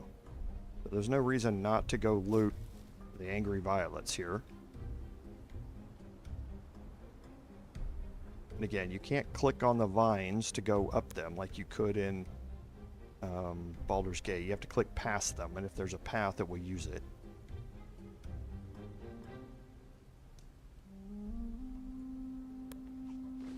Stop! The trap! Okay. So here I found the trap automatically. I would have to roll a perception check normally for that, but because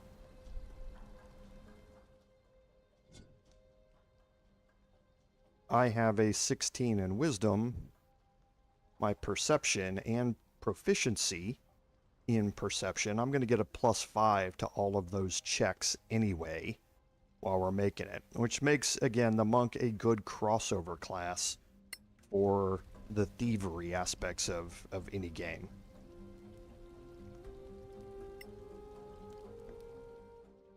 Okay, so you first must detect it. If you open a chest or something like that you haven't detected, you'll find out about the trap the hard way. Okay.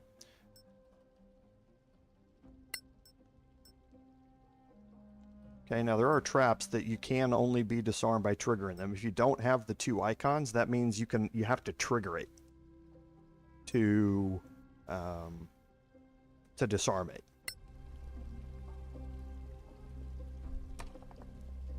Oh, a nat 20. Love it.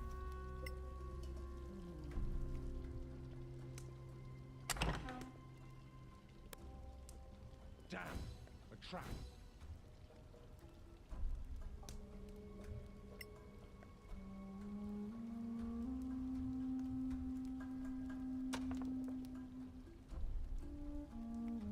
That +7 is so big at level 1. Okay, and there's the heirloom that we need to pick up. We also got some gold pieces out of it as well, which is nice. There are the standard gold, silver, copper, platinum pieces in this game.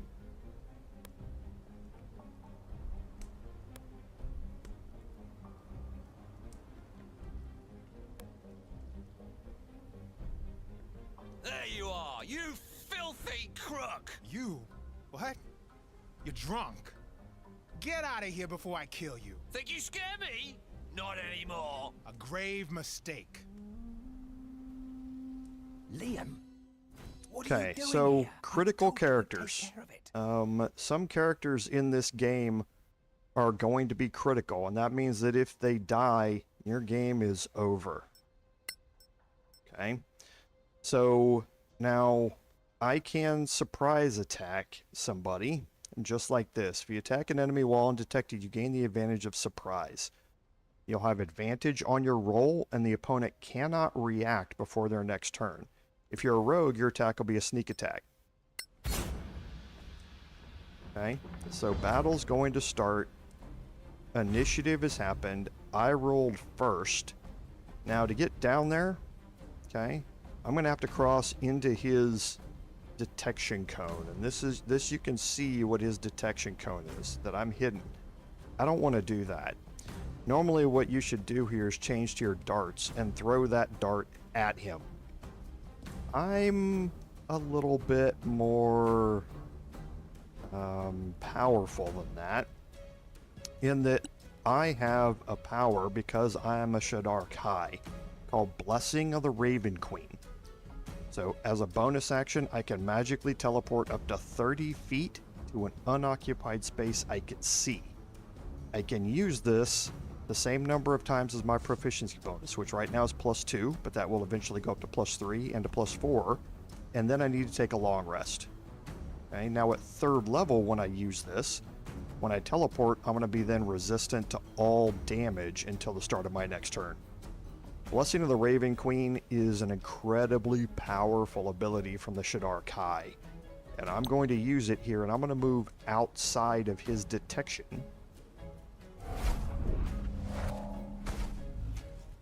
Okay, and now I can make an attack here against him that is a surprise attack.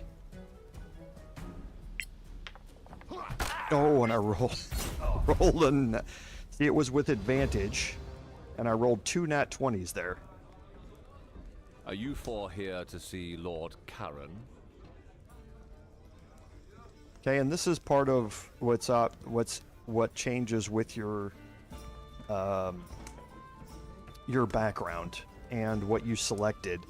So Sharon's going to be a little more sarcastic. Rudy's going to be a little bit more pensive, and M is just going to be upset with the entire world and is just going to make it, hey, get away from me, or let's get in a fight type thing. Well, we're not here to drink ourselves to death. Well, thank you for making that clear. Well, if you're here for Lord Caer of the Legacy Council, that would be me. And you can see what unfinished business does to some of these conversations. Okay? Normally, character sitting here wouldn't be part of this conversation, but because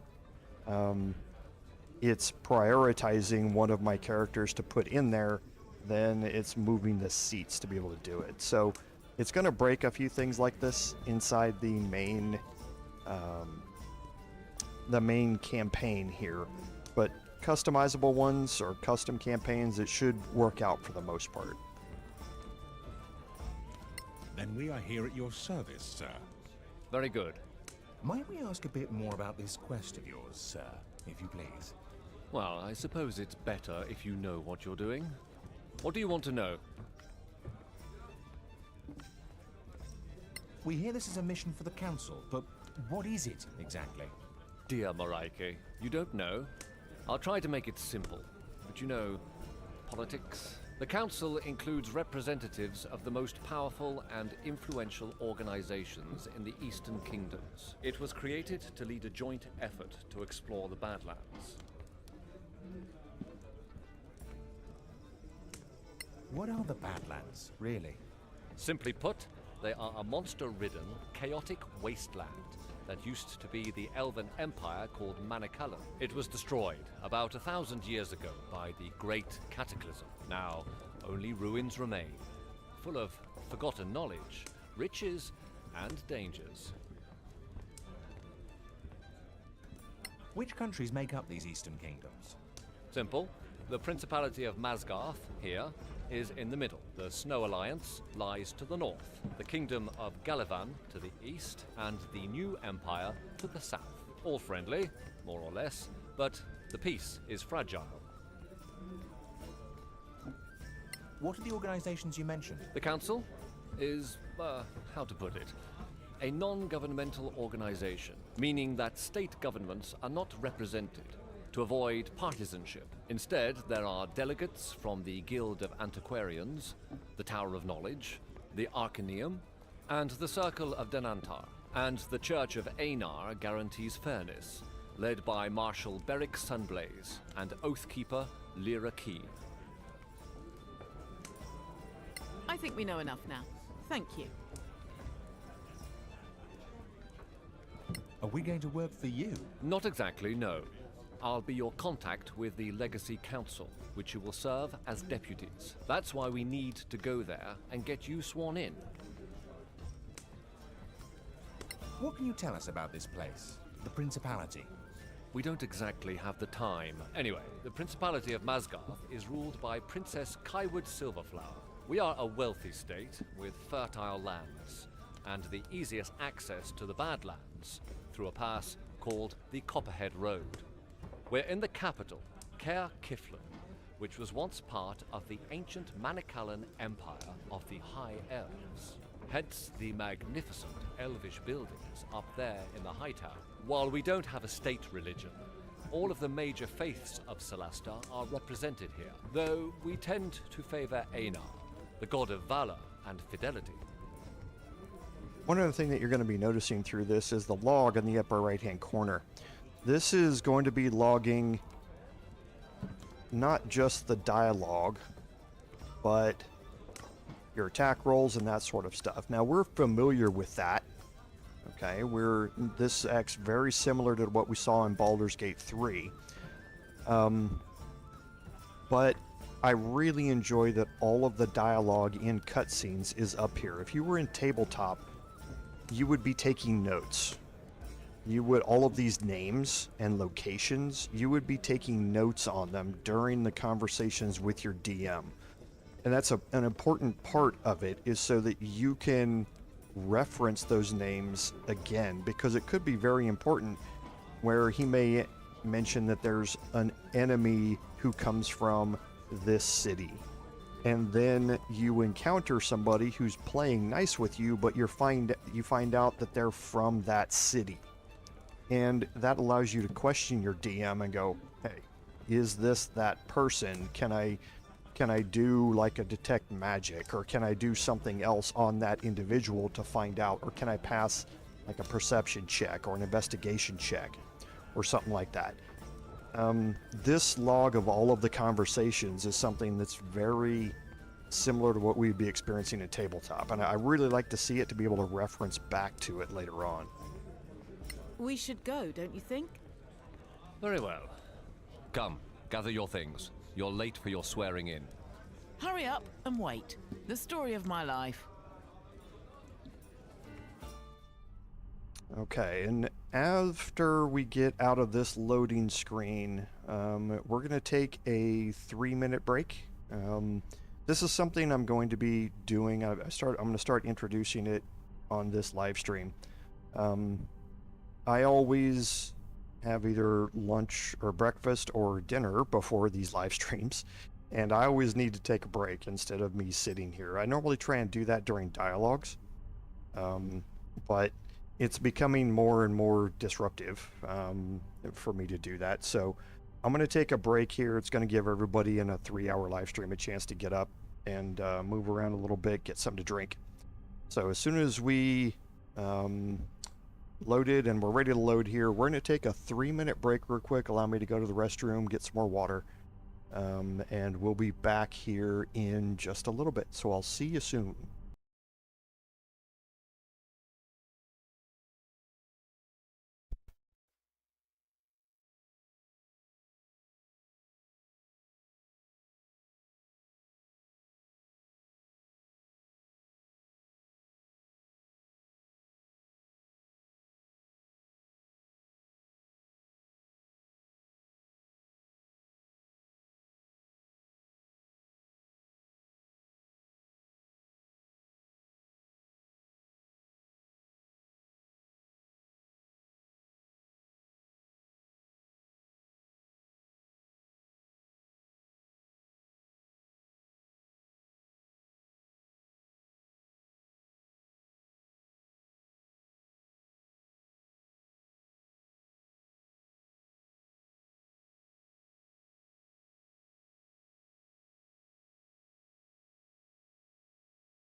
All right, and we're back.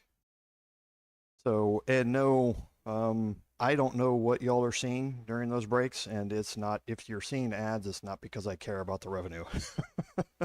I've told you before, I don't do this for like their subscriptions or for the revenue. I lose money on streaming. Trust me when I say that.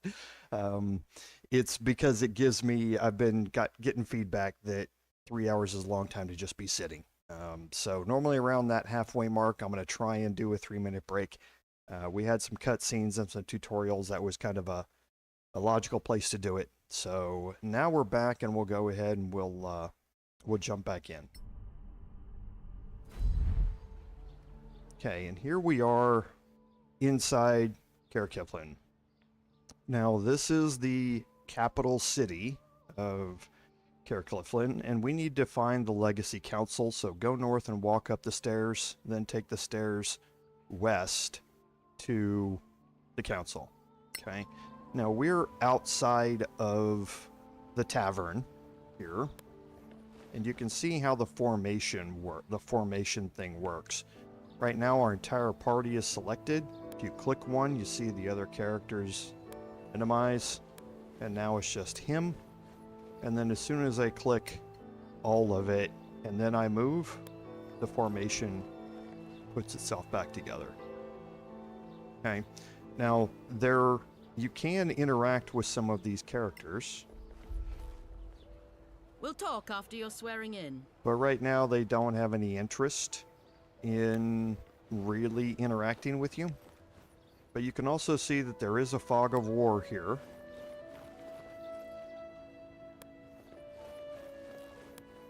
Okay, that you can clear out.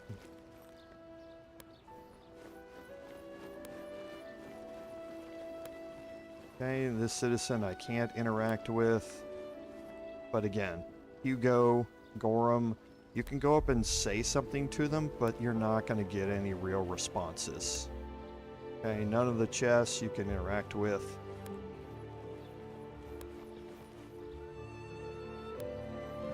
And the formation is going to change based upon your the geography. So this character would normally be here, but because there's a wall there, they had to shift into this diamond formation. Okay, we're not going to be able to go out this way. The bridge is closed for now.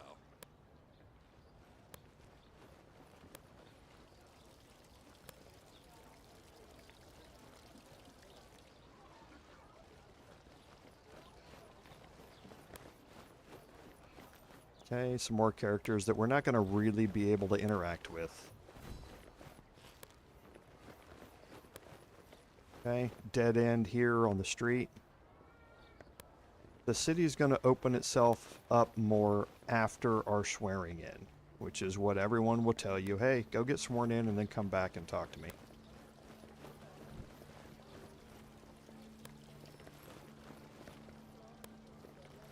Okay, and again, this way the guards aren't going to let us out yet.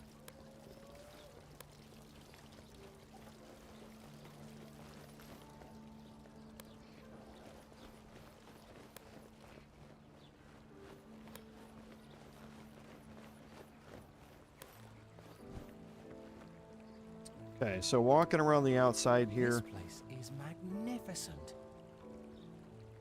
Again, we're going to have some more contacts, which we're not going to be able to do anything with yet. But I'll just walk around the outside. Can't get out that gate yet.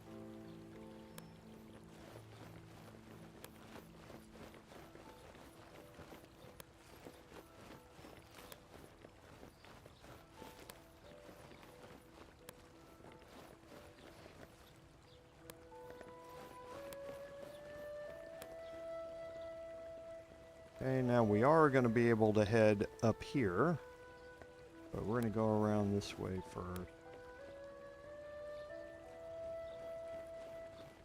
Okay, and then into the center, and again we have another character that we can interact with. I'm busy. Come back later. And we get the standard, hey, not right now thing. Okay, so it's fairly lit, and you're going to see this throughout the game. The campaigns are fairly linear. There's not a whole lot that you're going to get venturing off of the beaten path. It's very different from Baldur's Gate 3 in that respect. And that when it tells you it wants you to go do something, that's what it wants you to go do. Okay. Now there is something here.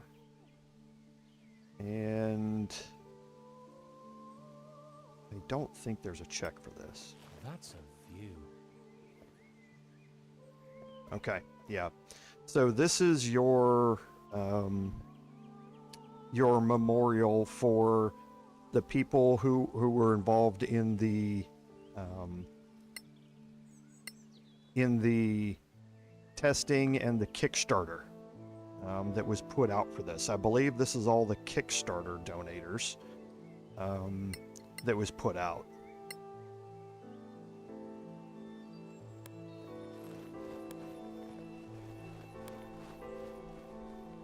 Okay, nothing that way. And there's Lord Caer.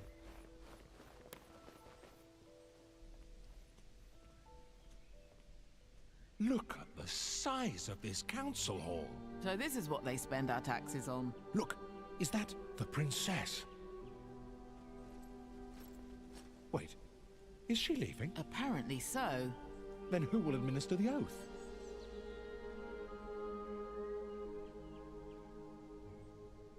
I love some of these. There's an oath keeper for that, I think. You thought it would be the princess? Doesn't she lead the council? No. In this chamber, she's just another delegate. Lady Keen, the council's oath keeper, is trusted by all. Lord Caer, Yes, milady. are these your new deputies? They are, milady. My name is Lyra Keen, oath keeper of the council. Shh. Quiet, everyone. And I will be administering your vows. Once sworn in, you will carry the authority of the council wherever you go. Your every action will reflect upon the council's reputation. Remember that. Always. Now, please, raise your right hands. Do you, each and all, solemnly swear your lives and allegiance to this council, and promise to carry forth our mission to protect our alliance from any who would threaten the common good? I swear. Excellent. Lord Caer will enter your name into the council's register. Thank you for your service. Congratulations, deputies. Wait, that's it? What were you expecting? A parade? No, I don't know. It just feels a bit anticlimactic. Sorry to disappoint. So, the mission. As I'm sure you know, the Council maintains a number of outposts to secure the border between the Principality and the Marches. One of them is the former Imperial fortress, Caer. It's held by some 50 troops under the command of Captain Henrik. He sends us weekly status reports, or rather, he used to. We haven't heard a word from him in 3 weeks. Leave immediately for Caer and find out if anyone there is still alive. If Captain Henrik or anyone else is still breathing, bring him back. The Council wants a first-hand report. Wait, these marches, they're not in the Badlands, are they? The Marches are a no-man's land, between the civilized world and the Badlands. It's outside the chain of mountains that really define the Badlands. We wouldn't send you in there. Yet. What can you tell us about this Captain Henrik? A fine officer. More than 15 years in the Principality's army. He inspires trust, loyalty, and courage. Hence the decision to post him there, facing danger. A whole garrison gone. There are only 4 of us. Just find out what happened. Run back if you get scared. Got it. Though we were hoping for a first mission with more riches than risk, if you catch my drift. You don't get to choose your mission, I'm afraid. So, gather what you need and go. Time is of the essence. Right, I guess that's that. It's on to Caer. Okay, and there just briefly you saw the faction relation pop up over here. So the factions in this game are going to have a relation with you, and that's going to affect a bunch of things. Basically, your prices and all that sort of stuff, very similar to what we saw in Baldur's Gate 3. It's also going to open up various other quests and things like that. Subquests that you do for them will improve your relations and open up further quests for you to do. Okay, now inside your journal is a list of all the factions and their relation with you. Now the map down here, or your mini map, or the map that you open up is now going to have fast travel points that open up. For now, I can use fast travel to return to Gravekeep's Cask. So if we go to our journal here and we look at factions, these are the factions. And right now the Antiquarians are sympathetic towards us, and the Principality of Masgarth is sympathetic toward us as well. The others we either haven't met yet or haven't done anything to make them change their opinion of us. Okay, in our quest log, we have enough experience to level up. Okay, to do so you must take a long rest. So we're going to head back to Gravekeep's Cask and speak to Carol, the owner. He'll tell you how to get a room, and I can use the fast travel on the map to get there. Okay, so if I open up my map, now you can see the fast travel points here. Okay, and you can see what factions and their faction reps, where they are, and what they're doing around here. Okay. So now the map is going to be opened up, and you can see where to go and what all of these people are about. Okay, so we can fast travel to any of these sort of things, but we're going to fast travel back to the Gravekeeper's Cask.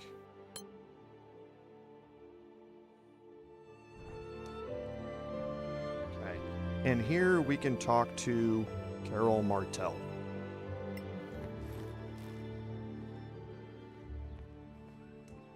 Hello, adventurers. What can I offer you? We'd like to stay for the night. Sure. Just walk up to the suite and settle in. A suite? It's more like a large bedroom, really. But you know, this is the capital city. Okay, this is going to instantly drop you into a long rest. Okay. And again, now I can respec any of my characters that I want. I can also prepare spells. So if I want to change, because I'm a paladin, I have access to certain spells here. Okay, now because I have no free hand, it might be best to change up some of my spells here to not need a somatic component. Okay, so some of these you're going to have to worry about, but my smites do not need a free hand. They have a verbal component, but not somatic. So I definitely want to start clicking on or bringing some of these in. So the Syrian Smite, we know what it does. We've seen it before. They have to make a Constitution saving throw, and if you fail it, you'll take an additional 1d6 fire damage, but you're going to get 1d6 fire damage on the target.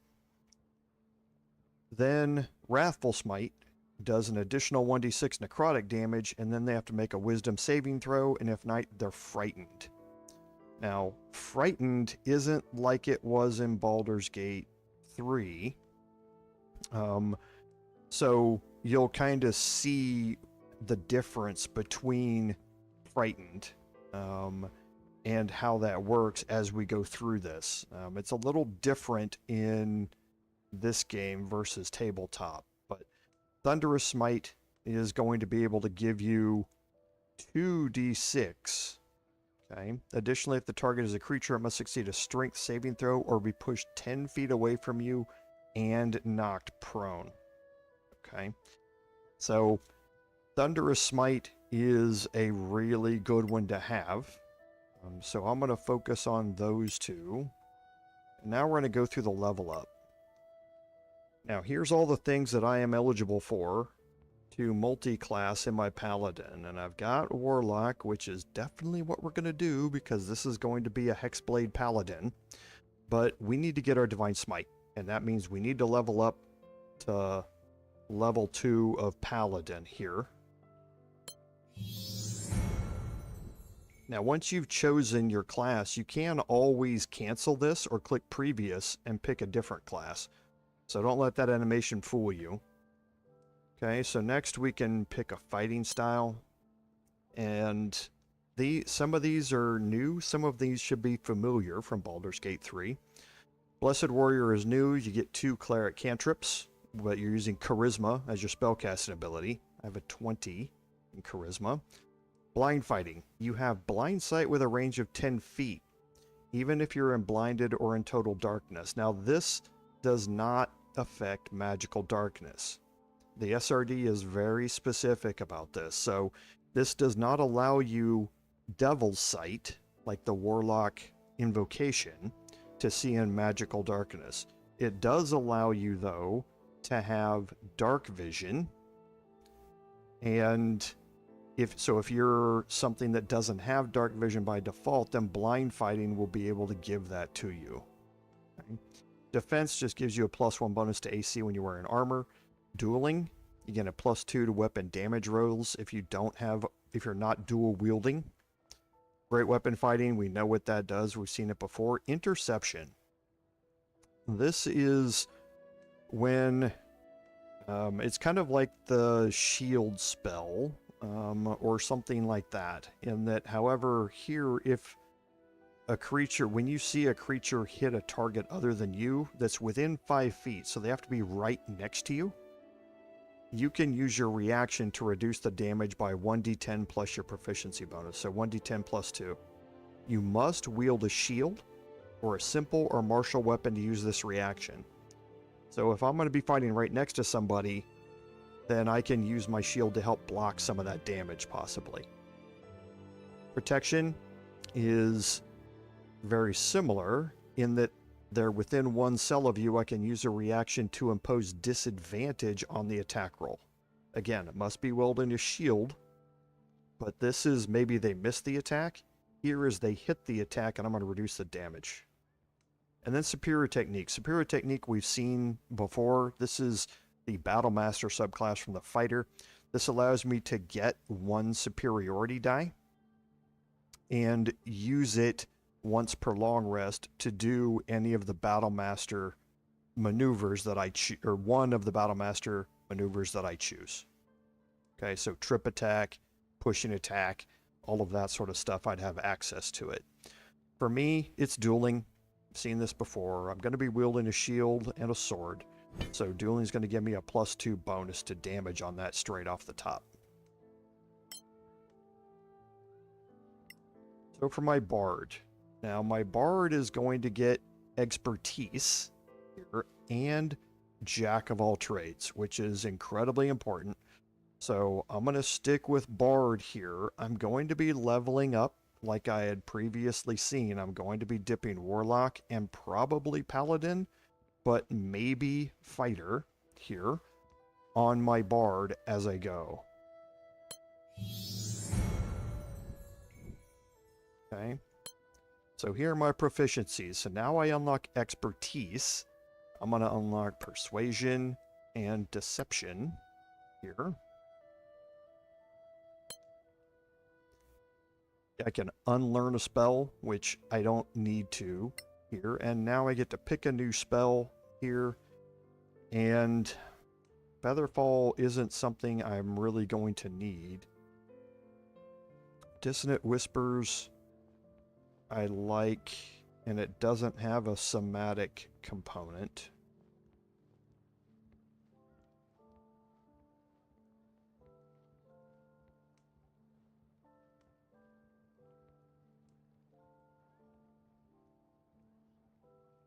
So I think I'm going to take Dissonant Whispers here.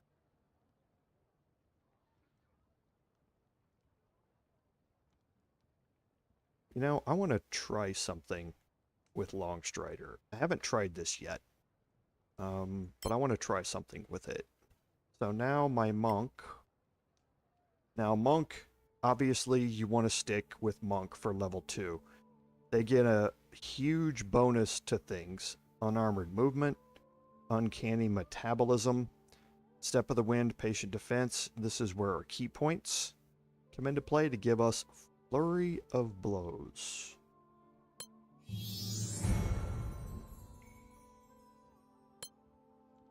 And now we get a fighting style here. So for us here, gaining a +2 to ranged weapons. I'm not going to be using ranged weapons very much. Blind fighting, I don't expect to be blinded a whole lot in this game. However, seeing invisible creatures within that range is really nice. Dueling, when you're wielding a melee weapon in one hand and no other weapons, you gain a +2 bonus to damage rolls with that weapon. Now again, with my Monk, I'd have to be wielding a melee weapon in one hand. I'm not going to be doing that for the most part. I'm going to be fighting with my hands as a Monk. If I do choose to do this, though, fight with a Monk weapon, like the quarterstaff here, which is in one hand, it's a versatile weapon, I get a +2 bonus for damage. Interception isn't going to be all that great for me because I don't plan to be fighting front line with him. I plan to be using my movement to maneuver around the battlefield more. Superior technique, however, could be very, very useful. It uses my DC is 8 plus my proficiency bonus, which is 2, plus the strength or dex modifier, which is 20 for dex. So now I'm at 10 plus 5 is 15 for the DC of that Battlemaster subclass to hit. So that makes it much more likely to hit. So superior technique is actually a good thing for me to be able to use once per long rest. And here's all of the strikes or the Battlemaster maneuvers that go along with it. Okay, so a lot of these, we didn't see a lot of these in Baldur's Gate 3, okay? But Debilitating Strike is always really good. The next weapon or unarmed attack that hits a creature before your turn ends will spend a superiority die to deal additional damage equal to the die roll. They will need to make a saving throw, or then all of their saving throws and ability checks are going to be made with disadvantage at the end of it. Okay, and it makes a con save, which don't necessarily like. Commander Strike, we've learned about that before. This does work with an unarmed attack. So you can, if I have a fighter in my party, I can give this to my Monk and have them work with it as well. Brace, bait and switch we never saw. You can use your bonus action to expend the superiority die and 5 feet of movement to switch places with a creature. Okay. Now if you use it with an ally though, you're either going to increase your own AC or your ally's armor class by an amount equal to 1 roll of your superiority die. Right? Aimed attack just gives you advantage on it. So for the most part, the one that I'm going to focus on here is probably going to be pushing attack. This allows you to knock a creature away 15 feet if it fails a strength saving throw. Now, there are some others in here which are good. Riposte is always really good. You can spend a superior die and use your reaction to make an attack of opportunity against them if they miss an attack on you. Riposte is of dubious usefulness now because of the whole ready action thing. So either trip attack, pushing attack, or precision attack are the best ones to go for, but evasive footwork is also really good. If you're surrounded by some enemies and you need to avoid damage, you can do evasive footwork, and that adds that 1d8 superiority die to your armor class, which is really, really nice. I'm going to go with pushing attack, though, here. And then for my Warlock. So here we're going to gain our first Eldritch Invocation, so again, sticking with Warlock.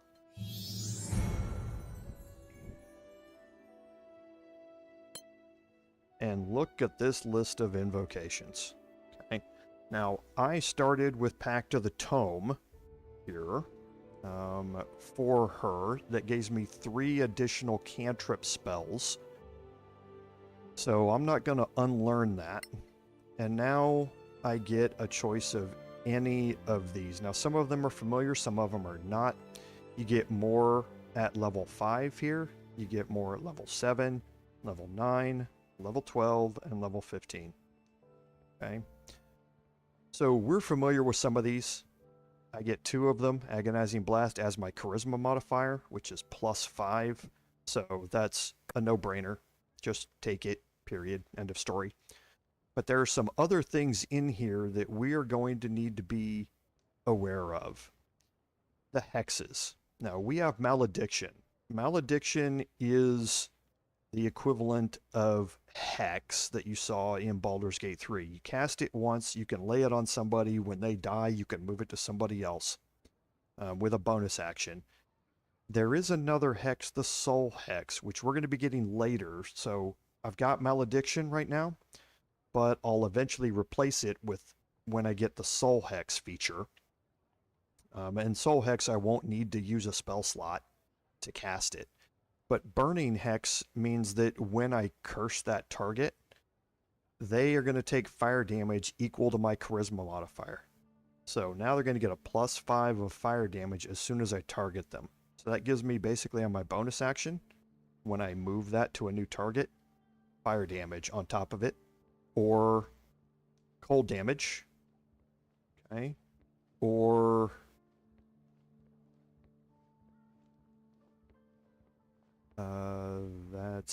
the others don't come in until level 5. Okay, but the difference is that Chilling Hex is you cause around the target, it's going to curse the target and enemies within 5 feet of it. So any enemies that are around the target in the squares right around it are also going to take that cold damage. Okay, so Burning Hex is going to get 1 target, but they're going to become on fire and take damage over time until they pass a save. Chilling hits multiple targets, but there's no damage over time that goes along with it.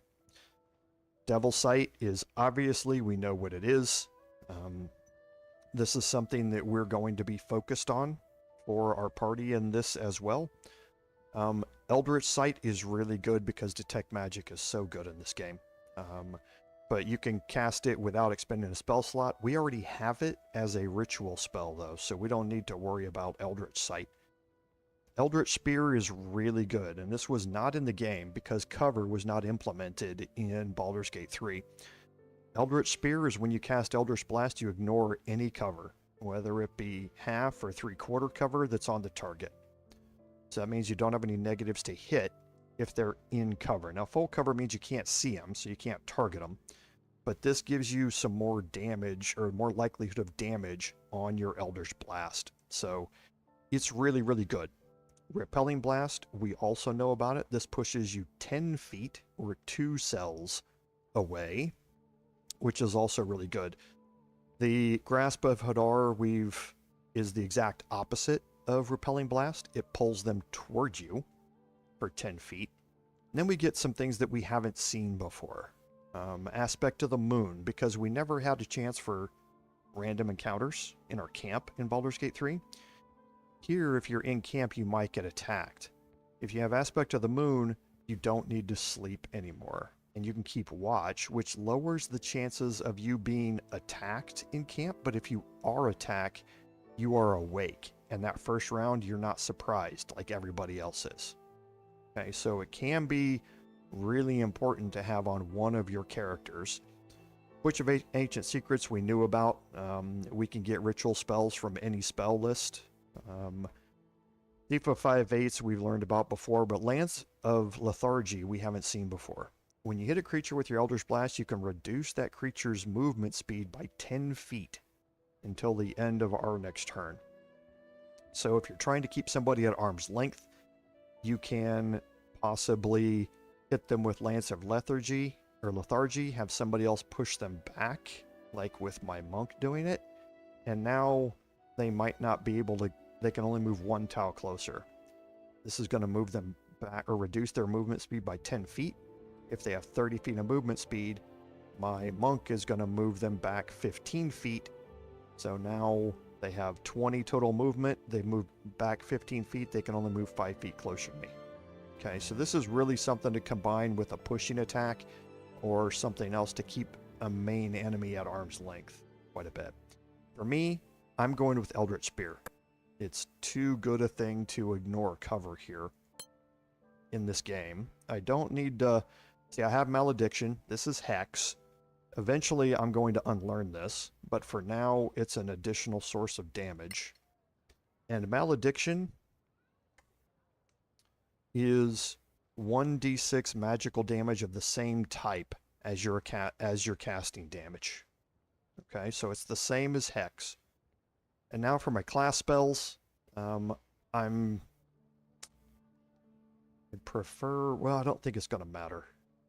Because I get so many opportunities. I'm going to get Tiefling's Rebuke. I'm a feral Tiefling is my ancestry here. I'm going to get this at level 3, I think.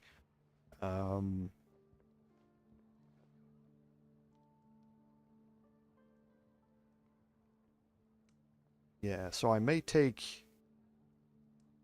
No, I mean, I might as well get it now. I was thinking maybe I could take Witch Bolt, but I don't need to. Okay, so now I'm level 2 on everybody, and if we look at our quest journal, we need to buy some food for the journey. And there's a reason for that. And oh, you can't see it here. Because we're going to have to travel to this location. And to do that, it's going to take us multiple days to get there, and we need to rest along the way. Go get killed in the Badlands. Okay, so we're just going to quickly look around here a little bit.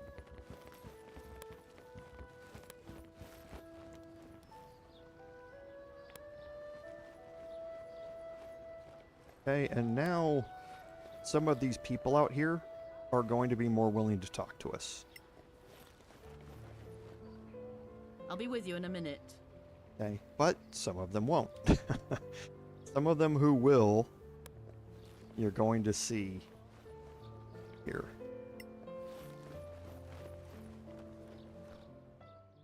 Okay, so in crafting, you can craft various items. You're going to need a toolkit and proficiency with it, or the toolkit. You don't have to have proficiency with it. It's just going to add your proficiency bonus to it to be able to craft things. And see, some things, especially magical items, you're going to need to be able to have the Manacalon Rosary to enchant them while you're doing it. Okay? Crafting is performed while traveling once your party is set up camp but is not yet sleeping. So you can devote some of your free time to working on their current crafting task. These tasks take a long time to do, and so you need to travel back and forth from places to be able to devote time to working on that crafting. It's not like you can just go up to a crafting bench and make it. Okay, this is much more like what tabletop does. So for potions, you need an herbalism kit. For poisons, you need a poisoner kit. Enchanted weapons and armor, you need the Manacalon Rosary. For scrolls, you need a scroll kit. And you'll need to be proficient with these tools to use them. Okay, so it's good to have one person in your party who has one of each of these proficiencies. And you can select those proficiencies with your background for the most part. Crafting skills kind of depends. They're the DCs that are on here. Okay, there's going to be a DC based upon everything that you do. But here you're going to need medicine and arcana. Okay, now those are both intelligence-based skills to have. And you'll need to beat a 12 DC. Okay, so it will tell you sometimes medicine is enough, but arcana is very useful. Medicine or nature is useful. Scrolls is arcana. Okay, so having somebody that's proficient in arcana to be able to craft enchanted items is a big bonus. And it talks about the ingredients. You can find them or you can buy them, either one. And you have to find last a recipe. Okay, so you can find these in books, you can find them in chests, you can loot them from places, or you can learn them from other people. Okay? The factions normally have the recipes that you buy from, but again, you can find some out there out and about. The crafting interface, we'll go through more of that later.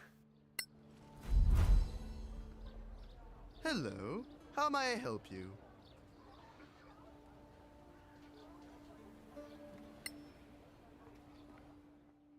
Okay, and here's all of the wares. Now we have 97 gold pieces, 1 silver piece, no copper, no platinum.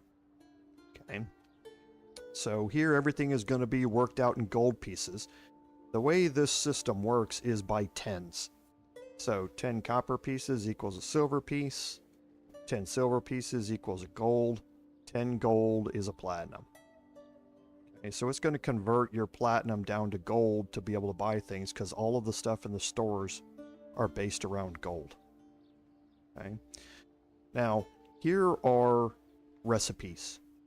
Okay, so a basic poison, poisoned arrows, poisoned bolts. You can buy these recipes and then be able to craft those as you go.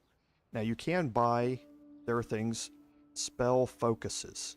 Okay, now remember, like my warlock,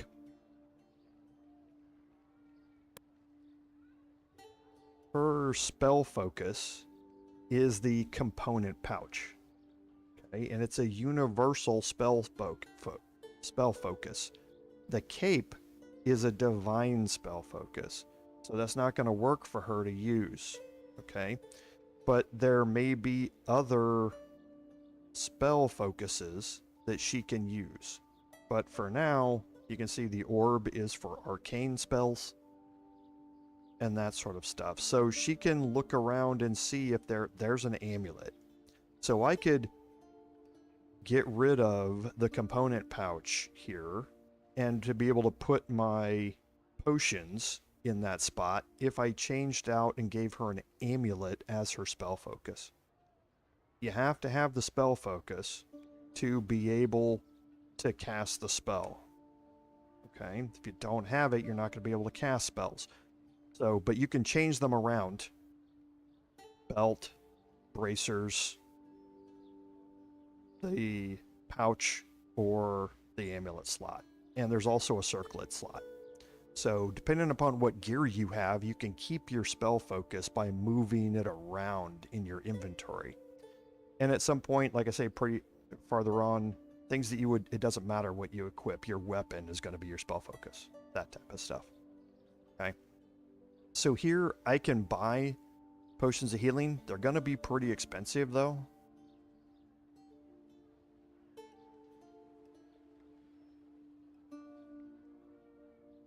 And I'm just looking to see, these are all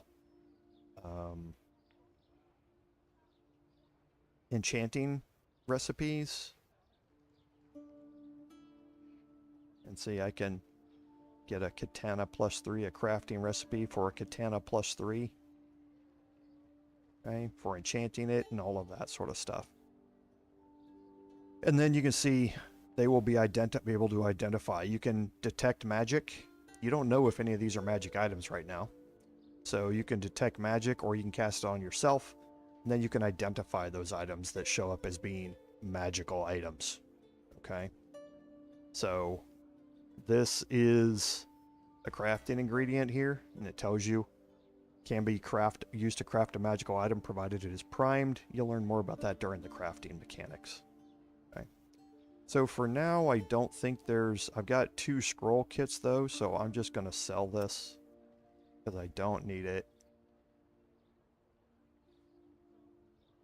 I'll keep the 2 daggers.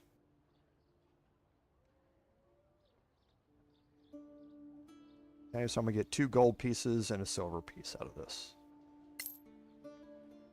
I don't think there's anything else I'm going to buy from him. So now we'll go over here because we are going to buy some stuff here.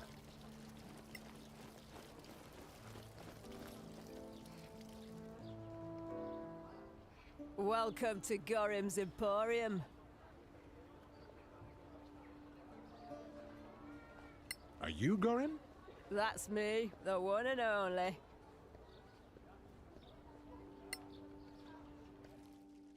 Okay, now here's your general store, so to speak. And here you can see that she sells ration pouches. Okay, now we have 1 ration pouch here. We've got 2, so we got a total of 3, 4, 5 ration pouches. Everybody needs a ration pouch per day. I know it's going to cost or take 3 days to get where we're going, so we need to have a total of 12. They don't have to be spread around to everybody. You can keep them all on the same person. But we need a total of 12, and we have 5 right now. So we're going to have to buy some ration pouches. So that's 6, 7, 8, 9, 10, 11, and 12.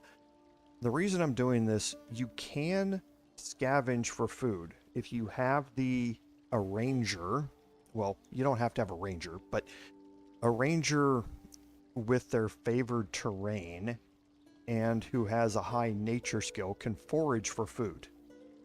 And while you're traveling, they'll be out foraging, and when you rest, you won't need a ration pouch, or maybe you only need 2 instead of 4, depending upon how much food you forage for.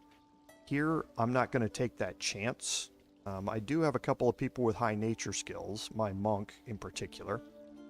But I'm going to buy enough of these to be able to get me through that trip out there.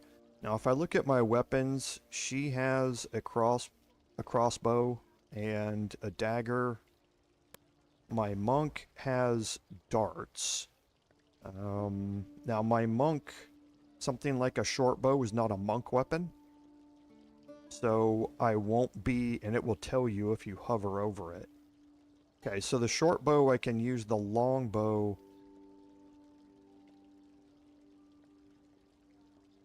Well, no, I know this isn't. I know it's not. This just means I can't equip it. Yeah.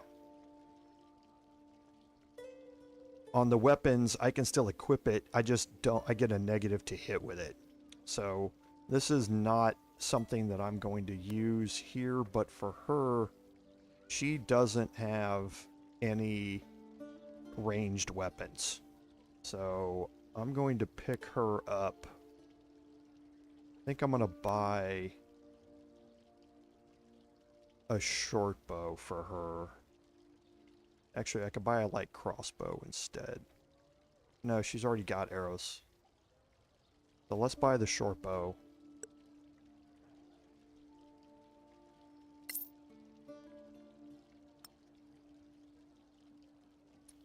No. And for me, I'm not going to be worried about ranged for the most part. And if I do, I'll take the crossbow from her and put it on him, since she'll be using Eldritch Blast for the most part. Okay, you can buy more you can buy armors here and that sort of stuff. I'm not going to. Right now, you can buy weapon or musical instruments. They don't do anything different, so you can buy whichever ones you want.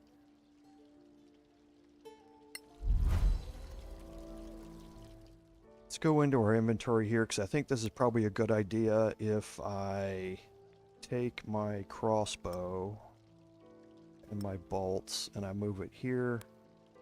I equip the short bow here.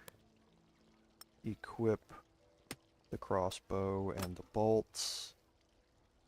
She has the arrows already equipped. He's got darts. Oh yeah, I don't need to equip darts because they're not an ammunition type that's used in another weapon. You just throw darts. And I'm going to take these arrows and put those on her. They should automatically stack. They did. And she has the thieves' tools. I'm going to move them to my monk. He's already got one though, so I could sell those. Got a bunch of thieves' tools. But I think that's good.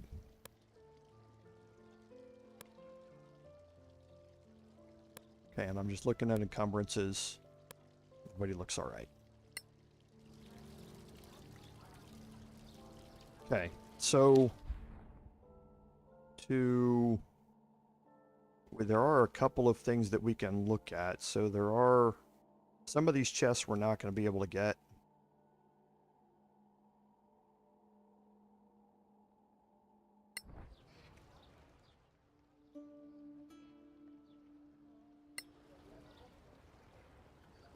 But we do have another one. It's not down there. It's this way.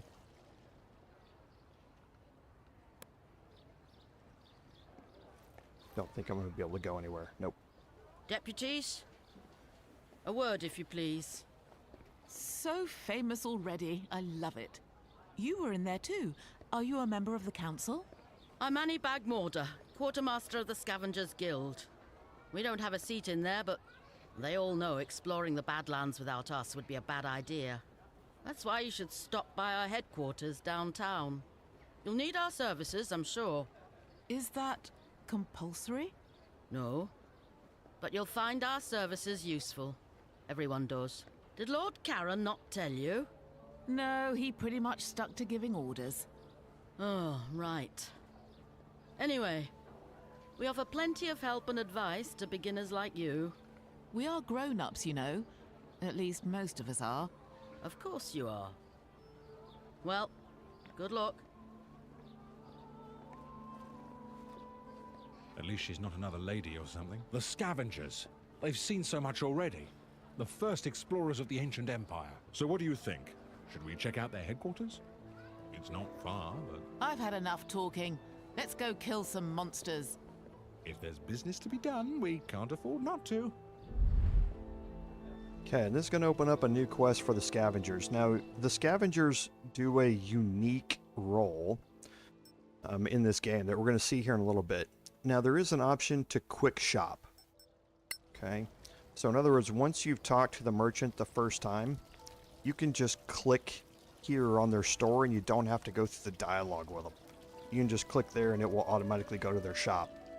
Same thing here for Hugo. Okay, so after you've talked to them the first time, you can just walk up and quick shop after that. So now the Scavengers are right back here toward where we were.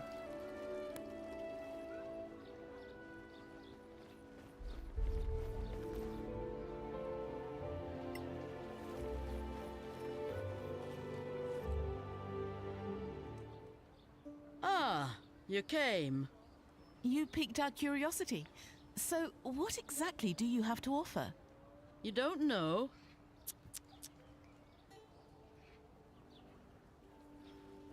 Do you sell healing potions?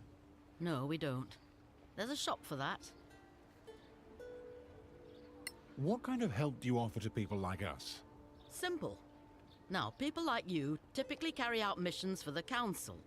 In the Marches, even in the Badlands. Sometimes far away, like Captain Merrin. Who's Captain Merrin? You really must be new. She's one of yours. Senior Deputy of the Council. Anyway, you trek out to some old ruin in the Badlands, kill a bunch of orcs. Well, you're still a bit green, so let's say goblins. Ouch, you're hurting our feelings. Orcs will hurt much more than your feelings, believe me. And stop interrupting, it's rude. So let's say You find yourself with a whole load of rusty swords, leather armor, shields, too much for you to lug back here. Oh, so we're puny as well as green. Thanks so much. So instead, you brave heroes just clear the place of monsters and draw us a nice clean map. Then we take our carts and pick up every piece of junk. We bring it back, we sell it, and we split the profits with you. We move the stuff, you go off to kill more bad things. Everybody wins. For a percentage, of course. What? You could never carry it all anyway. Not in your little backpacks. Okay, so a very unique type of thing. I wish this was more prevalent in games like this. You still need to prioritize what you bring back to get the most money out of it. Anything that's left, though, you just come back, you let the scavengers know. They go find all the stuff that was left behind, and they sell it, and they split it with you. But you don't get the full value of it back. So, but it is a way to get all the rewards, basically, for what you're doing. Well, thank you. I guess that's it for us. Fine. Feel free to visit us anytime. Or drop into any scavenger camp. Are there others? Anywhere we can settle. By the way, if you find Captain Henrik, tell him we're still interested. In what? In getting our people to Caer. The outpost is perfect for us. Close to the Badlands, with plenty of space for our camp. Right. We'll tell him if we find him. That would be appreciated. The more you do for us, the more we do for you.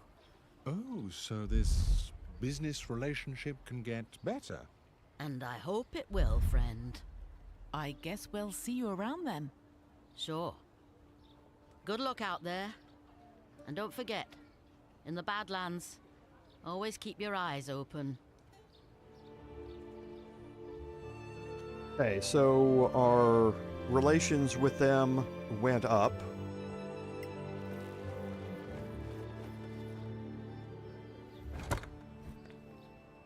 Okay, so we have some things that we can pick up in here.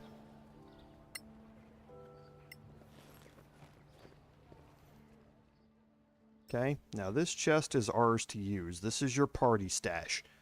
No one can loot it, and you can stash up to 50 items inside. Okay, so this is what will happen with your scavenger stuff. Okay, so this is the party stash, so we can just put some stuff in it. Okay, the Dragon's Den advertisement. So the Dragon's Den is a new tavern that's opening up, and you can learn about axe throwing or tarot reading or a battle chess tournament and all of that sort of stuff. So we'll learn more about this and the unfinished biography. Okay, Memories of a Shadow Tamer. Talks about a group of adventurers that went out, and these names have a reference in real life.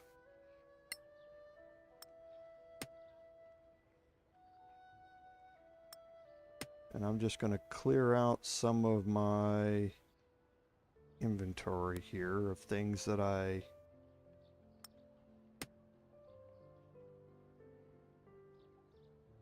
am not going to need.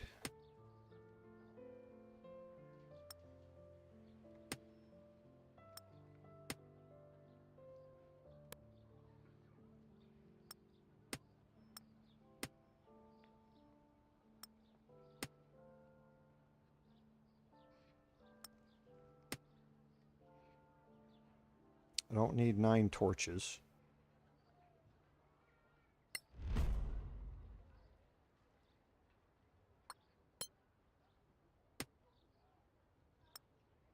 I don't think I'm going to need any torches, but I'm going to keep 1 on me.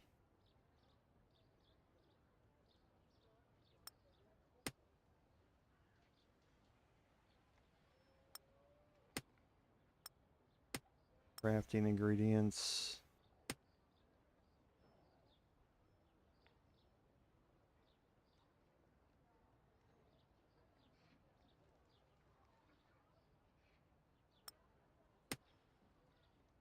Actually, I don't want to do that. Keep one dagger here. Okay.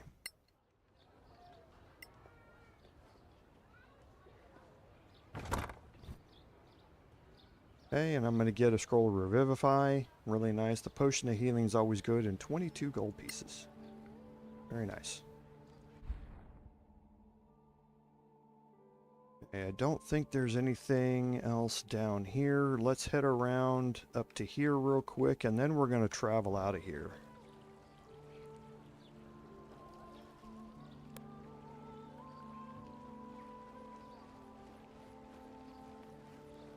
And that will be the last thing that we do.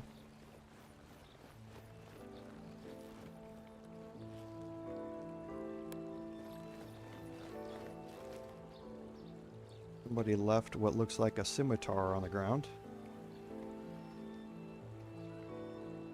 Can't pick it up though. So I think this one's up here. It is. It's right there. Or no, it's right there. I can just click on it and let them make their way up here.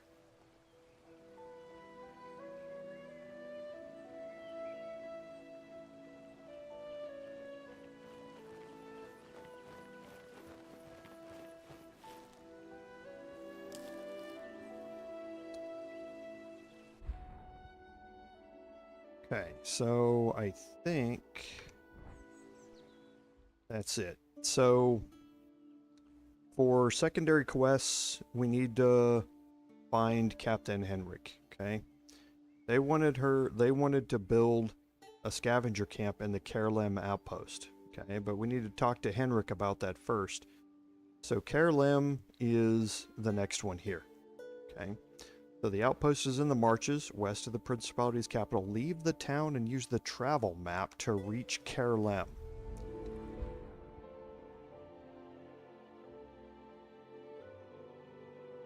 Okay, so there are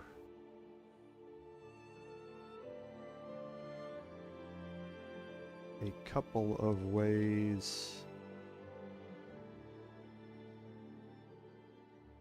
out of here, and it's right here.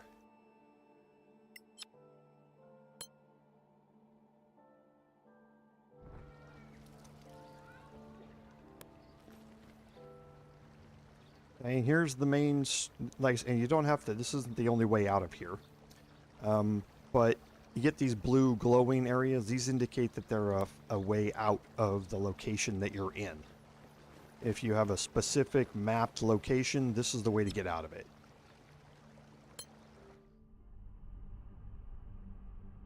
And the last thing that we're going to do today is we're going to travel, okay? And this is the travel map, okay? So it says that while en route, adventurers can gather food by foraging or hunting. They can also find crafting ingredients and encounter travelers, remarkable locations, or even monsters, okay? So you're able to set your pace, and this is right out of tabletop. So a slow pace lets you move cautiously, trying to remain hidden. A normal pace is faster, but a higher chance for monster encounters, and a fast pace is the highest chance of a monster encounter. Rangers are incredibly useful while in their preferred terrain. You'll find more food and are less likely to be surprised by monsters while on the road. Okay. Now these travel settings, there are also some things that you can have it do. If a character can level up, you can interrupt the travel settings so that that long rest that they take will give you the opportunity to level them up. Otherwise, if you sleep through the night without any monsters, then you'll just wake up the next morning and keep traveling. But if you can level up, that will give you an opportunity to do that while you're traveling, okay? So you don't necessarily, if I level up while I'm out there and there's no long rest point out there, I can do it while I'm traveling back. Okay. Now, if an item has finished crafting, I can interrupt my travel as well, because remember, your crafting is only done while you're traveling. And interrupt when the long rest has been completed. So if the long rest is done, I can't have it never immediately go back to traveling. I can just interrupt it, and I can manually go back to traveling if you want.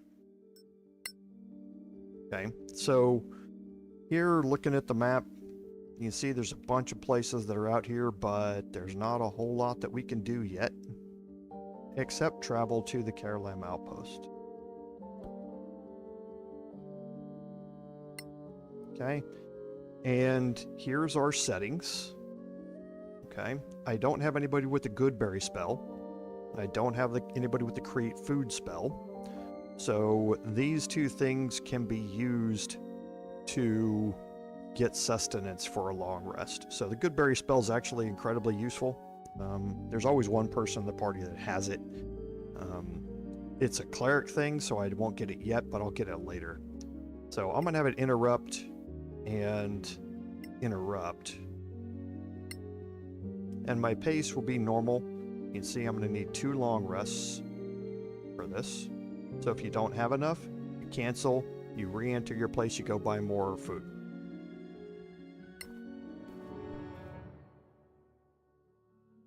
Okay, so they travel 8 hours a day, and then they take a rest. And you can watch the journal over here. And you get fatigue. You'll see it down here. So I killed a boar, they got 5 food rations. So that worked out great. But a group of creatures has managed to surprise me.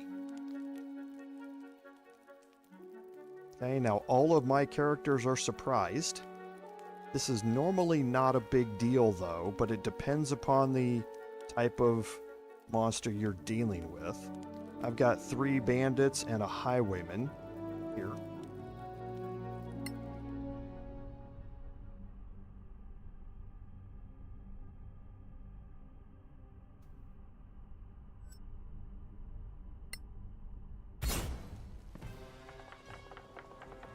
Okay, so we rolled initiative. Okay, so I've been surprised here, right? I cannot take any action during the first turn of battle. Now, the thing about these encounters is use up everything you have as far as your spells and powers, because you'll take a long rest after this and you'll get them all back. Okay, readying an action is, we're going to see that here in a second. Okay, and equipment shortcuts, these are the 3 weapon loadouts, basically. And you can change, this counts as an inventory action that you can only do once per turn.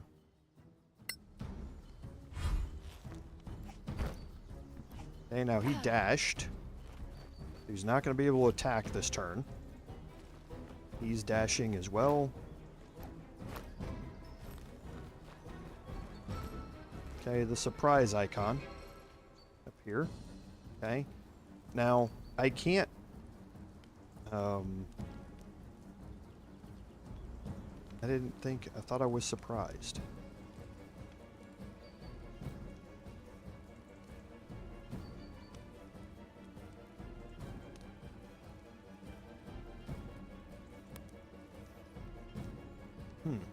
Okay, I shouldn't be able to attack here.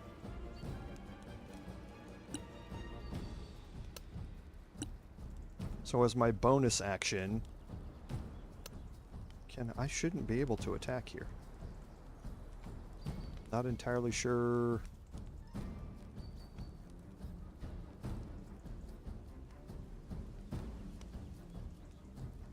Why I'm able to do it. I'm just going to attack normally here, because I don't want to waste one of my smites if it's not going to allow me to do this.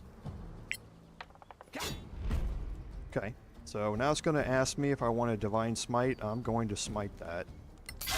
Another victory. Okay, and now I'm going to move out here in front. I have an armor class of 18. So this one's going to have to dash to get me. But I'm going to move out here. Because, yeah, all melee characters.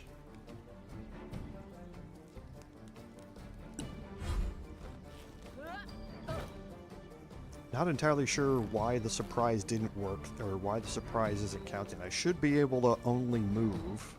I shouldn't be able to attack or take any other actions, so it's a little weird here. But I'm going to move up here, and I'm going to do a flurry of blows.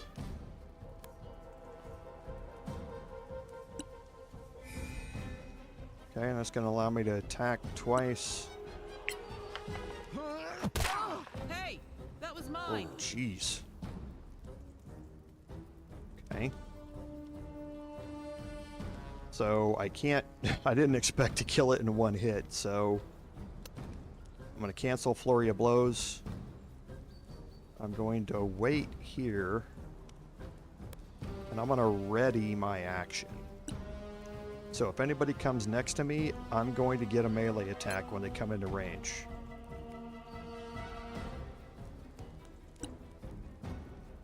Okay, now Sharon. I'm going to cast Malediction.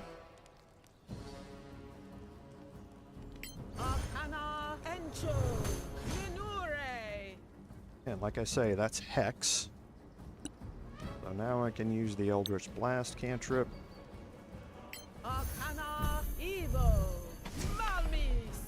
And I missed.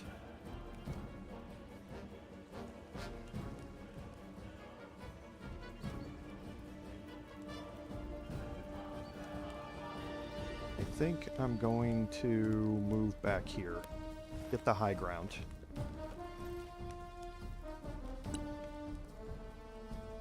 Okay, so my bard here.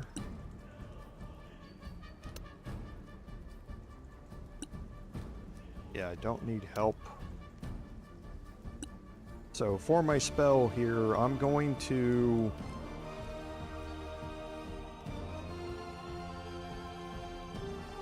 I don't think that's going to matter. That's not going to matter. So let's command...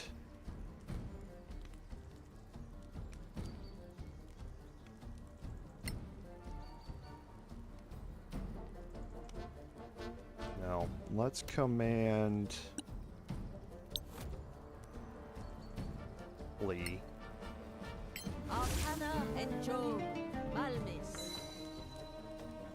Okay, so failed that, so that highwayman's going to turn around and flee on the next turn.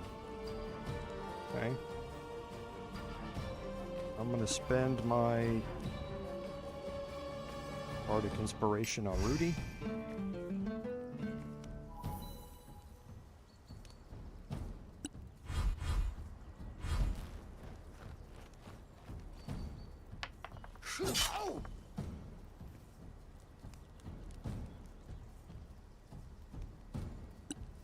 Okay, so let's do a Searing Smite here.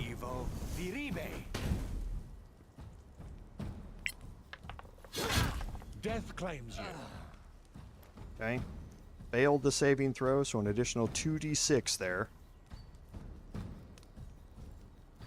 1, 2, 3, 4, 5, 6. So he'll have to dash to get to me next time, I think. I'm just going to end my turn. I'm going to move my monk up here. 1, 2, 3, 4, 5, 6. I'm going to ready my action here.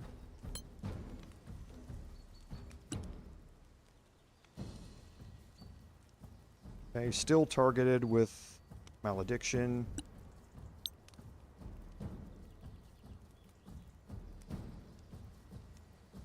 Okay, can't see him from there. Can see him there.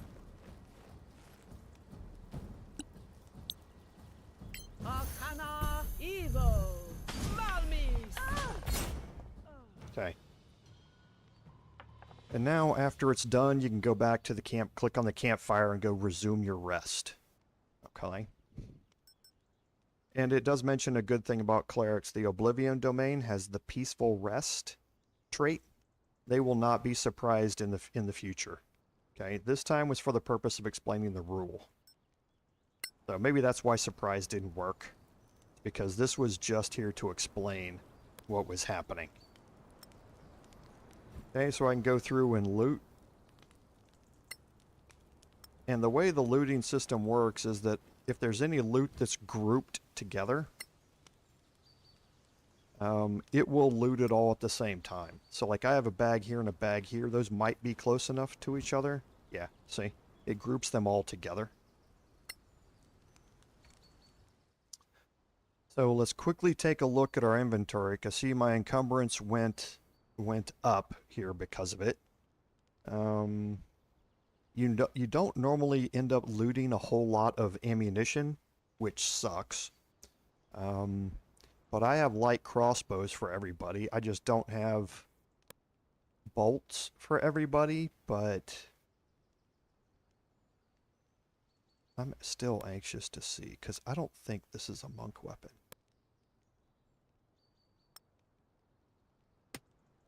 Yeah, it's not. Yep. So I can't use my martial arts bonus to hit with this. Okay, so see, I'm not going to, if you look at my primary, so yeah, I've got +7 to hit. No, it shouldn't. That should be different. But yeah, I'll look at more of that a little bit later. I'm not going to chance it right now. It's kind of weird that that's still +7, because my martial arts bonus shouldn't be counted there. So let's take a little bit of this and just move it around.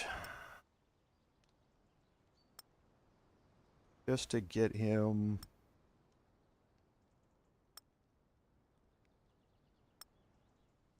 definitely down into the green.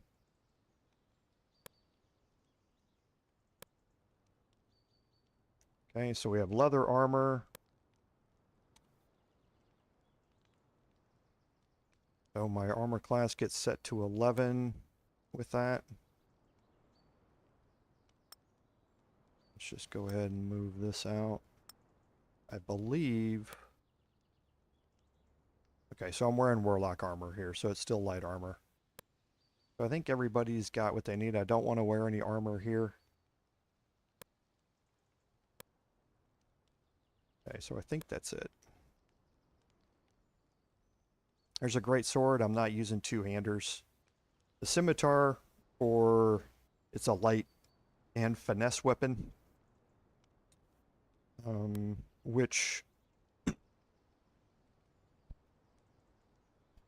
I could dual wield with my bard, but I don't think it matters that much for me to be able to change it around, because the rapier's 1d8. Yeah, so I think I'm good. Let's see if there's anything else out here. See, it torches you can light up if you don't have dark vision. Looks like that's it.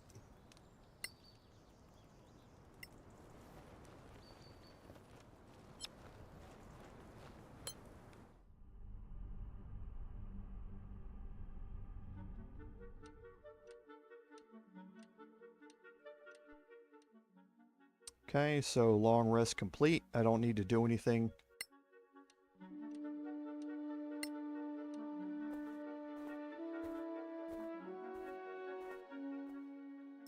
Okay, I can always interrupt my travel by clicking down here.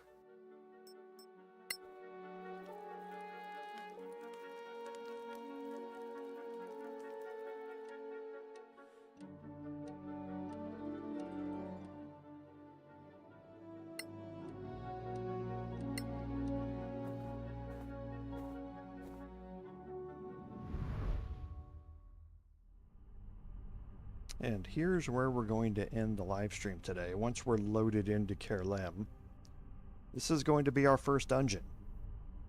And we'll get to see how some of the other mechanics, like sneak attacks and all that sort of stuff, work better in here. So that's Caer. We're almost there. It's just up the hill. Agreed. We should press on. Okay. And that is going to bring us to the end today. So we're going to drop a save here. And we will pick this up again next week. Now, I'm not going to be doing anything off camera here. I probably am going to start a parallel playthrough on this, and there aren't different profiles. So if you're trying to keep two different playthroughs going, you may name one of them, with numbers and another one with letters, or name, you have to type a name in every time. So if you want to call it like playthrough 1 and then playthrough 2 or something, and then put a save name after it, you can. It just takes longer to type in. And that's one of the things that they're supposed to be correcting in Solasta 2, is that you can break it into different adventures or different saves, so to speak. Right now, all your saves are kept in one spot. So I won't be doing anything off stream except playing a little bit myself in a personal playthrough. But other than that, I think that brings us to a good point to end the live stream today. So, as always, thank you all for being here. It was the first episode of a new live stream. I know it was a lot of me explaining stuff, and that's how the first episode always goes, as I told you. So thank you all for being patient with you. We got a little bit of combat there at the end, just to kind of bring us full circle. But we're going to see a lot more of that here as we go through Caer. So next week, be prepared for a lot more adventuring and combat and all that sort of fun stuff, as well as some level ups to go along with it. So again, thank you all for being here. As I always said, without your support, none of this would be possible. This is Commander Jorval saying until next time, fare thee well.